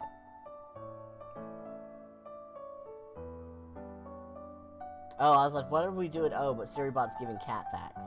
The first formal cat show was held in England in 1871, in America in 1895. They've had cat shows for a very long time. That's like, what, 150 years? For in England, anyway. 154 years in England, and 100... something. Oh, dog facts. Dogs can count up to 5 and can perform simple mathematical calculations. Oh! Again, they're just like toddlers. You know, I don't know if toddlers can do mathematical calculations. They're like little kindergartners with their simple math. There's still no moose facts, I'm sorry. I'm sorry, there's still no moose facts. Well, you should just make a command for moose facts. No, okay, don't be sad. Remind me after stream, and we will make you moose facts. Is that better? I can figure out that feature that we used during, I'm sure I still have the account for it. But yeah, we will use that feature that we used during, Roleplay Relay. When we made the prey, and I made different commands where it would rotate through different Garrick quotes. I'll make us one of those for moose facts. And so you won't have tons of moose facts, but we'll give you moose facts. So just remind me after stream, and we'll do that. Don't bore me with your mindless words. That I could tell already. It's just something I collect. I've always loved otherworldly stories. Mythology, creatures and deities. Sad laugh escaped Micah. You know, as a kid I used to see these shadows at the corner of my eye. I'd blink and they were gone, but it always seemed like there were things lurking there, unseen. They're all different sizes and shapes, but never with any real form. Sometimes I would hear them whispering. Micah clasped his hands over his ears as memories of his childhood phantoms flooded back to him. If it scares you, why seek it out? Because it's interesting. It's scary because I don't know what it is, what it wants. Scary because it was always so real to me, but no one else could ever see them. You tried to trim your beard. I don't know if it went well. Oh no, honey. Honey, there's a reason we help you with these things. You sound concerned, and your concern is my concern. Why? Why is this a thing that you decided to do? Oh no. I learned not to talk about it. I draw what I saw or felt, but the man understood. It was common after all. The unknown scared humans. Anything different from the societal norm was treated with disdain and hatred, including other humans. That's the truest thing this game has said. Anyway, I guess it's real after all. Michael laughed, a small but mildly unhinged chuckle, full of stress and relief all at once. And why do you believe that? Are you kidding? My best friend is haunted by some kind of magical goat spirit. A ghost met me at a cafe. A half-cat, half-man trapped me in a building where the hallways move on their own, and time didn't match. I think it's safe to say, ghosts are real. The man frowned. A wounded frown. The face of someone deeply insulted, but with no idea what to do about it. Oh no. You okay there? Aw, did SiriBot bring you up a cat pic? Because I left you alone with scissors for 10 seconds? Bruh, I have been streaming for like 3.5 hours. That is not my responsibility. And to be fair, I was not warned you had any scissors or clippers. So I thought those were all locked up. I'm kidding, I do not lock those up. But now it sounds like I should. It definitely sounds like I should. Oh no. A muscle twitched nervously in Micah's neck as he waited for the man to process his thoughts. Finally. Goat. I am not a goat. He seems really unhappy about it. I just thought... The man averted his gaze, interest seemingly lost. They weren't always like this. What, your horns? Micah tilted his head, unable to hear the last words his companion spoke. Okay, not a goat. What's your name, then? You appear you know who I am, and yet I don't even know what to call you. Who are you? Your head? My head? Huh? That's not a name. You no longer appear to be writhing in agony at the sight of me. Perhaps... Damn it. Now what? Two men turned towards the outer door. Micah's muscles stiffened as he prepared for something horrible to burst through the glass. The two shared an apprehensive glance. A cat? Micah approached the balcony door, and the other man made no movements to stop him. With one hand on the glass, the redhead pushed open the door. Like a flash of lightning, a small, familiar black cat dashed into the room, scattering books and papers off the table in the center of the room as it scrambled to enter. Like spooks running. Dun dun dun dun dun dun dun dun. What? Kitty? Okay. Everything okay out there? Focused completely on the new creature in his living room, Mike had failed to notice Leon standing in the doorway to his old room, a bleary-eyed expression that under any other circumstances would have been cute. Shit, he's allergic to cats. Wait, just a second, be careful, okay? We have, an unwanted vermin. That's a bit harsh.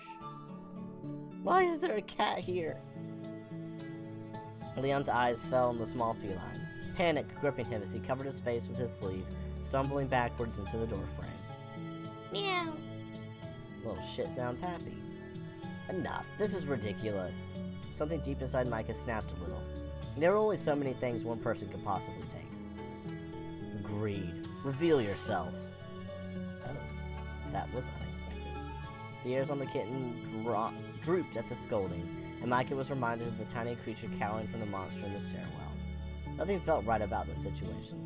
It felt like a setup, some badly scripted reality TV episode to push someone to their breaking point with one ludicrous scene after another. Some horned time bomb who wouldn't give him his name, a wild cat who might actually be a boy, and a wayward best friend who is super allergic to cats. Micah's thoughts came to a screeching halt as he stared at Leon, the young man standing in the corner of the apartment, covering his face like some kind of vampire afraid of a sunbeam. But there was no reaction. Somehow, out of everything, Leon not having allergies was the strangest thing of all. Something's not right here. Micah approached the small cat. Killian? Is that you? Hey! At the mention of the name, a bright sparkle erupted from the feline. In its place, a short brunette boy, his pumpkin tips and high twin buns giving the boy a cheeky, somewhat devious air. Ah! It just...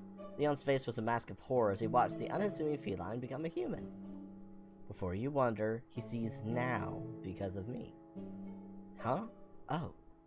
He caught the redhead by surprise, offering not only a small bit of information about himself, but simultaneously answering a question Micah hadn't voiced. Huh, so he couldn't see anyone or anything at the end the first time, but now he can? That should make life easier.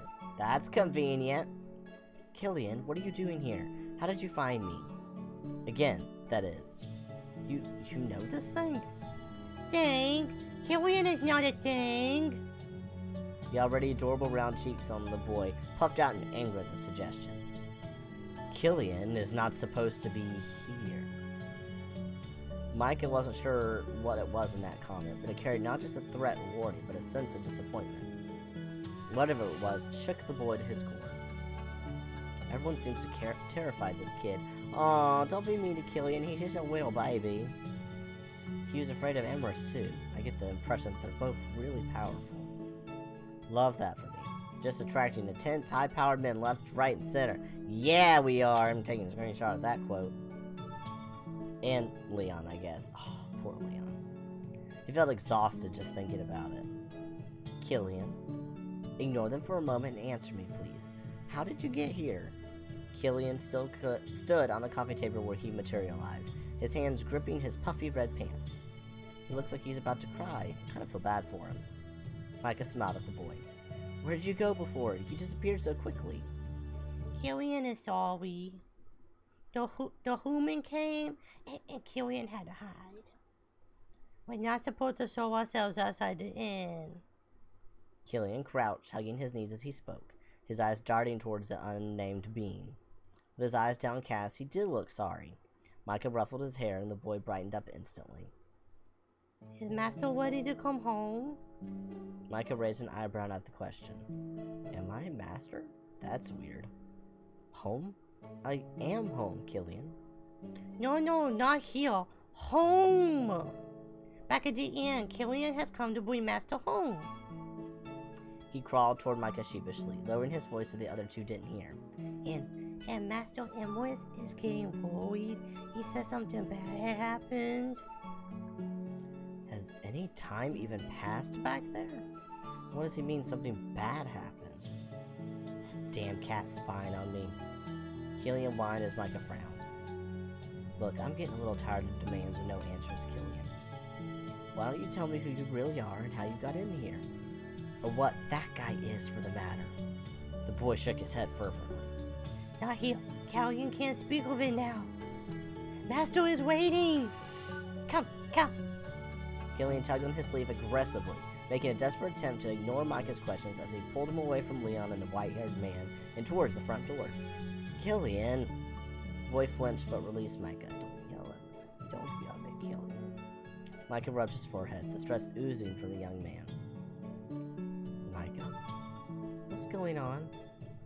He turned his attention to his friend. Does it actually look like I know? Leon averted his eyes, fiddling with his tie apologetically as he took a step back. I'm sorry, I didn't mean to snap at you. I don't know, things keep happening so far no one will answer me about anything. Everything's some big secret I'm supposed to be involved in, but no one's volunteering any details. All eyes were on Micah as he exhaled after his rant, eyes filled with concern, curiosity, confusion. Each person in the room held a different motivation for keeping him in the dark, and he no longer cared what that was. There was one current task, and this cat-turned-boy was here to facilitate that very thing. Killian, you said you're here to take us back to the inn. How are you to do that? Killian glanced between the people in the room. He clearly had feelings about the other two.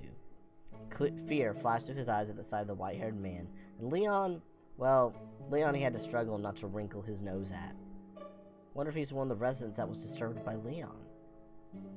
Killian is to bring Master Micah home. He said in such a determined, matter-of-fact way, it was almost hard to argue with.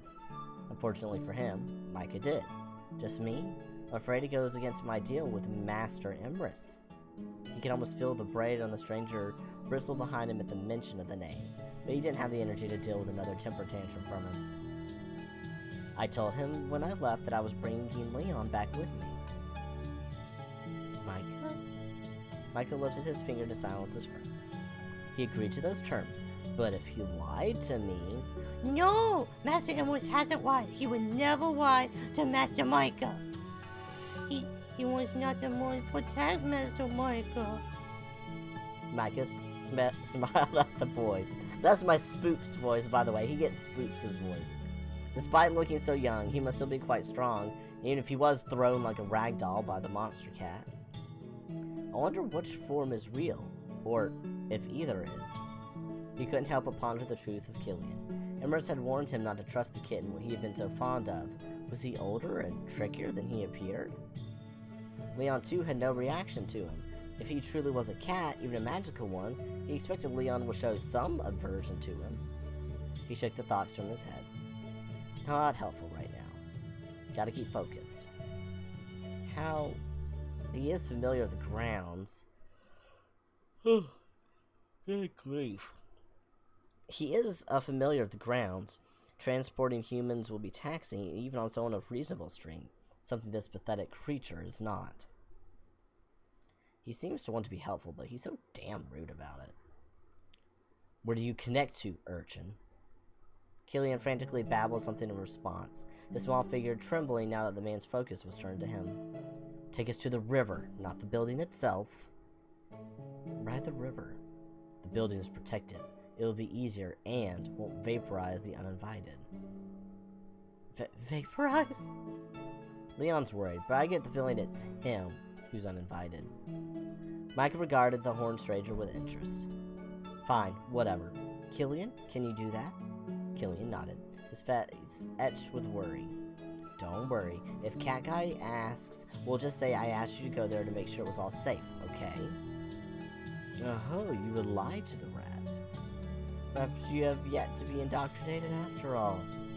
He grinned a toothy grin at him, sharp, threatening, and impossibly sarcastic. How can I be indoctrinated when no one is telling me anything? Like you clearly despise Empress, but if you wanted me to see things your way, you should have started with actually telling me who you are. The mocking joy fell from the man's face, replaced with a stern frown. I was known as Solus. Was? Then what do you go by now? I have no... Master Solus is still Master Solus! The shouted declaration startled the three men. The boy grasped and clasped his hands over his mouth as his statement finally dawned on him. That was certainly passionate. He couldn't help but laugh, the tension of the room not just broken but smashed. He felt better all of a sudden. He had a name for his mysterious stranger. Solus. Killian, can you ferry Leon and Solus to the inn, please? Go without you? Killian doesn't like this. Micah ruffled his hair, a kind smile on his face. If it's difficult, you need to do it one at a time, right? Killian nodded. Solus, for now, maybe go back in Leon's head and Leon can go first. I'll follow immediately after. You want to make sure your idiot can't run again? Something like that. Micah responded with nothing but a smile. Are you sure about this, Micah? That house doesn't like you, I know, I remember. It'll be fine, Leon. Trust me, please. Micah clasped his friend by the shoulder. Their eyes made an unbroken connection for long enough that Killian began to complain. If Killian must take that human, then Killian must leave now. Master Micah, please be ready when Killian returns. Leon looked incredibly uncomfortable on the scrutinizing side eye of Killian. For as cute as he was, his disapproval was biting. Solus's gaze, however, was trained on Micah. His pure white irises almost lost its pale pallor. His interest intrigued Micah. He wanted to talk to him more, but he knew it was pointless. He could only hope returning to the inn would yield at least some of the answers he sought. Killian spun on his heel, his attention on the front door. Ignoring the rest of the room, he began to carve a pattern into the wood, line after line appearing under his frantic hands as his engraving took shape. Hey, what are you doing? You can't just draw on my walls. The boy ignored him and continued his scribbling. Magnolia? The intricate symbol of Magnolia started to form on the door. What is he doing? I would think that is obvious. Pretend we don't know? He rolled his eyes, dramatic and condescending. He's connecting two places. The sigil's creating a path between 2 points. On this side, this revolting little hovel. On the other, Magnus. Solus half nodded in confirmation. Hey, wait. What do you mean revolting little hovel?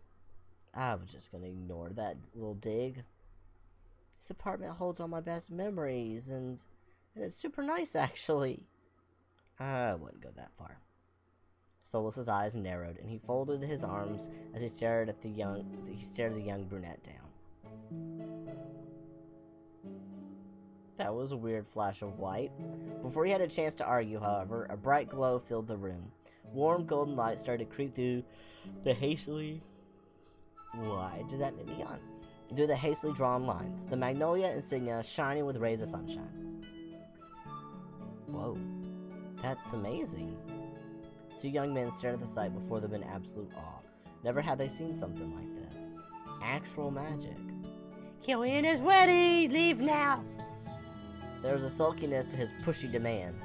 He certainly wasn't hiding his displeasure at ferrying Leon back to the inn. Ready? Not really. You'll be fine, I promise.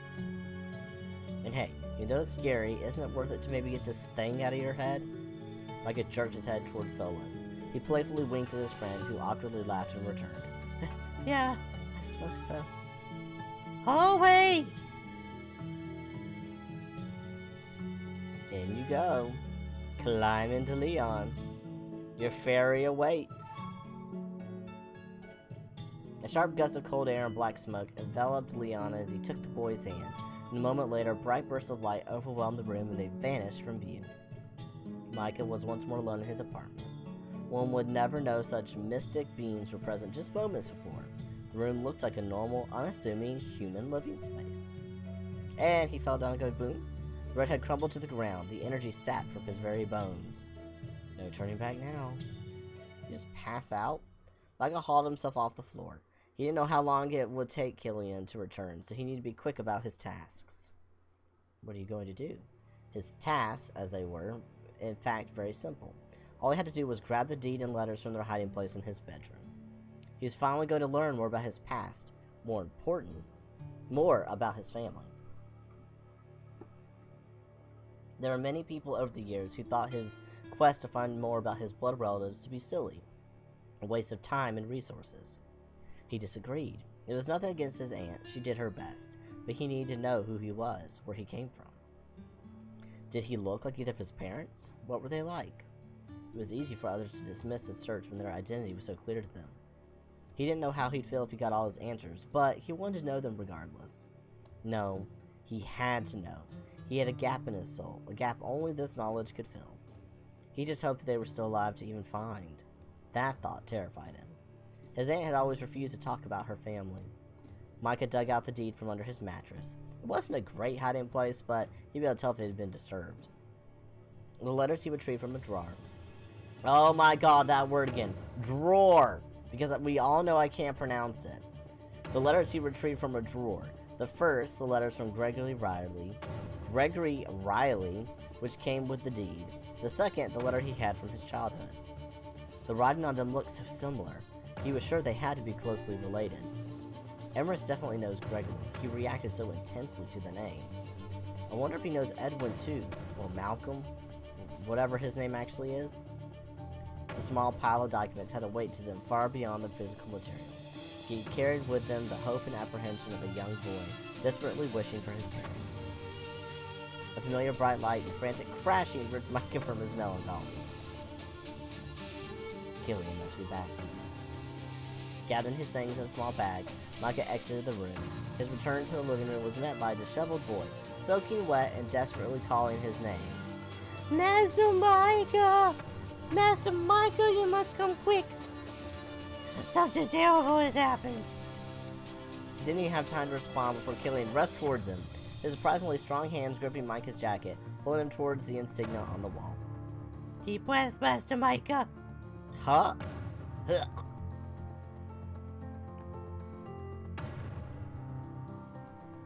Did we land underwater? Searing light washed over him. A terrifying weightlessness, space and time itself seemed to be rushing through his ears. If this was a science fiction show, he described the sensation as entering hyperspeed, only there was no ship to brace against the nauseating distortion. When the world finally came back into focus, he was once again knee-deep in a river. The sound of splashing water rushed into his ears, and the redhead stood on shaky legs, sure that any second those legs would collapse beneath him and land him fully submerged in the churning river. Wait, why is it churning? A desperate whine reached his ears as Killian grabbed hold of his jacket. Master Michael, you have to get up! What the? Hello? Hello? Oh, were they just fighting or in the water? What a way to suddenly end that demo. Well, okay then.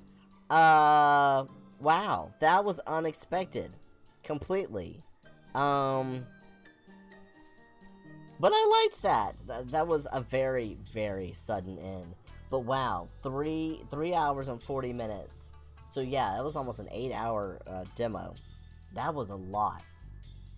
Goodness, that was a lot to take in for my poor little brain. But I enjoyed it. Again, I think if you were just clicking through reading it, or if you aren't like me and have trouble reading, or just talking in general for long periods of time, maybe it's not as overwhelming. But that's a lot of spoons on my poor little throat. So we are gonna end the stream for tonight because that's a lot for me. We are gonna do our next stream. I think is gonna be Crime Scene Cleaner just because I miss it. We didn't get to do it any during Halloween time. So I'm a little sad about that, but it's okay. I did not get to stream nearly as much as I wanted to in October. I only streamed like, maybe 3 times, if that. My goal was to get back into it doing a whole lot more. That clearly did not happen, but life was insane in October. With me going to the emergency room with different health stuff, my mom being in the emergency room and in the hospital for a couple days, and helping her, then work just in general, because again, this isn't my full-time job. I want it to be. I want content creation to be my full-time job, but we are quite a ways away from that at this point. But someday maybe we'll get there. We keep working towards that goal. That's my long-term goal. Doing content creation and game development stuff. That's my passion projects. I want my passion projects to not just be passion projects, to be life job project. Sure, that makes sense. Yeah. Whatever. Anywho, on that note, that is going to be it for today. Just make sure to follow my social medias to know when I'll be going live next. You can always join the Discord. I always do notifications there as well. Whenever I upload things to YouTube, it gets posted there, and when I'm going live. You get all those updates first before everyone else gets to see it. So yeah, that'll be it, and hopefully everyone has a good evening, morning, time zone, whatever it is where you are, and I'll see you next time. Bye.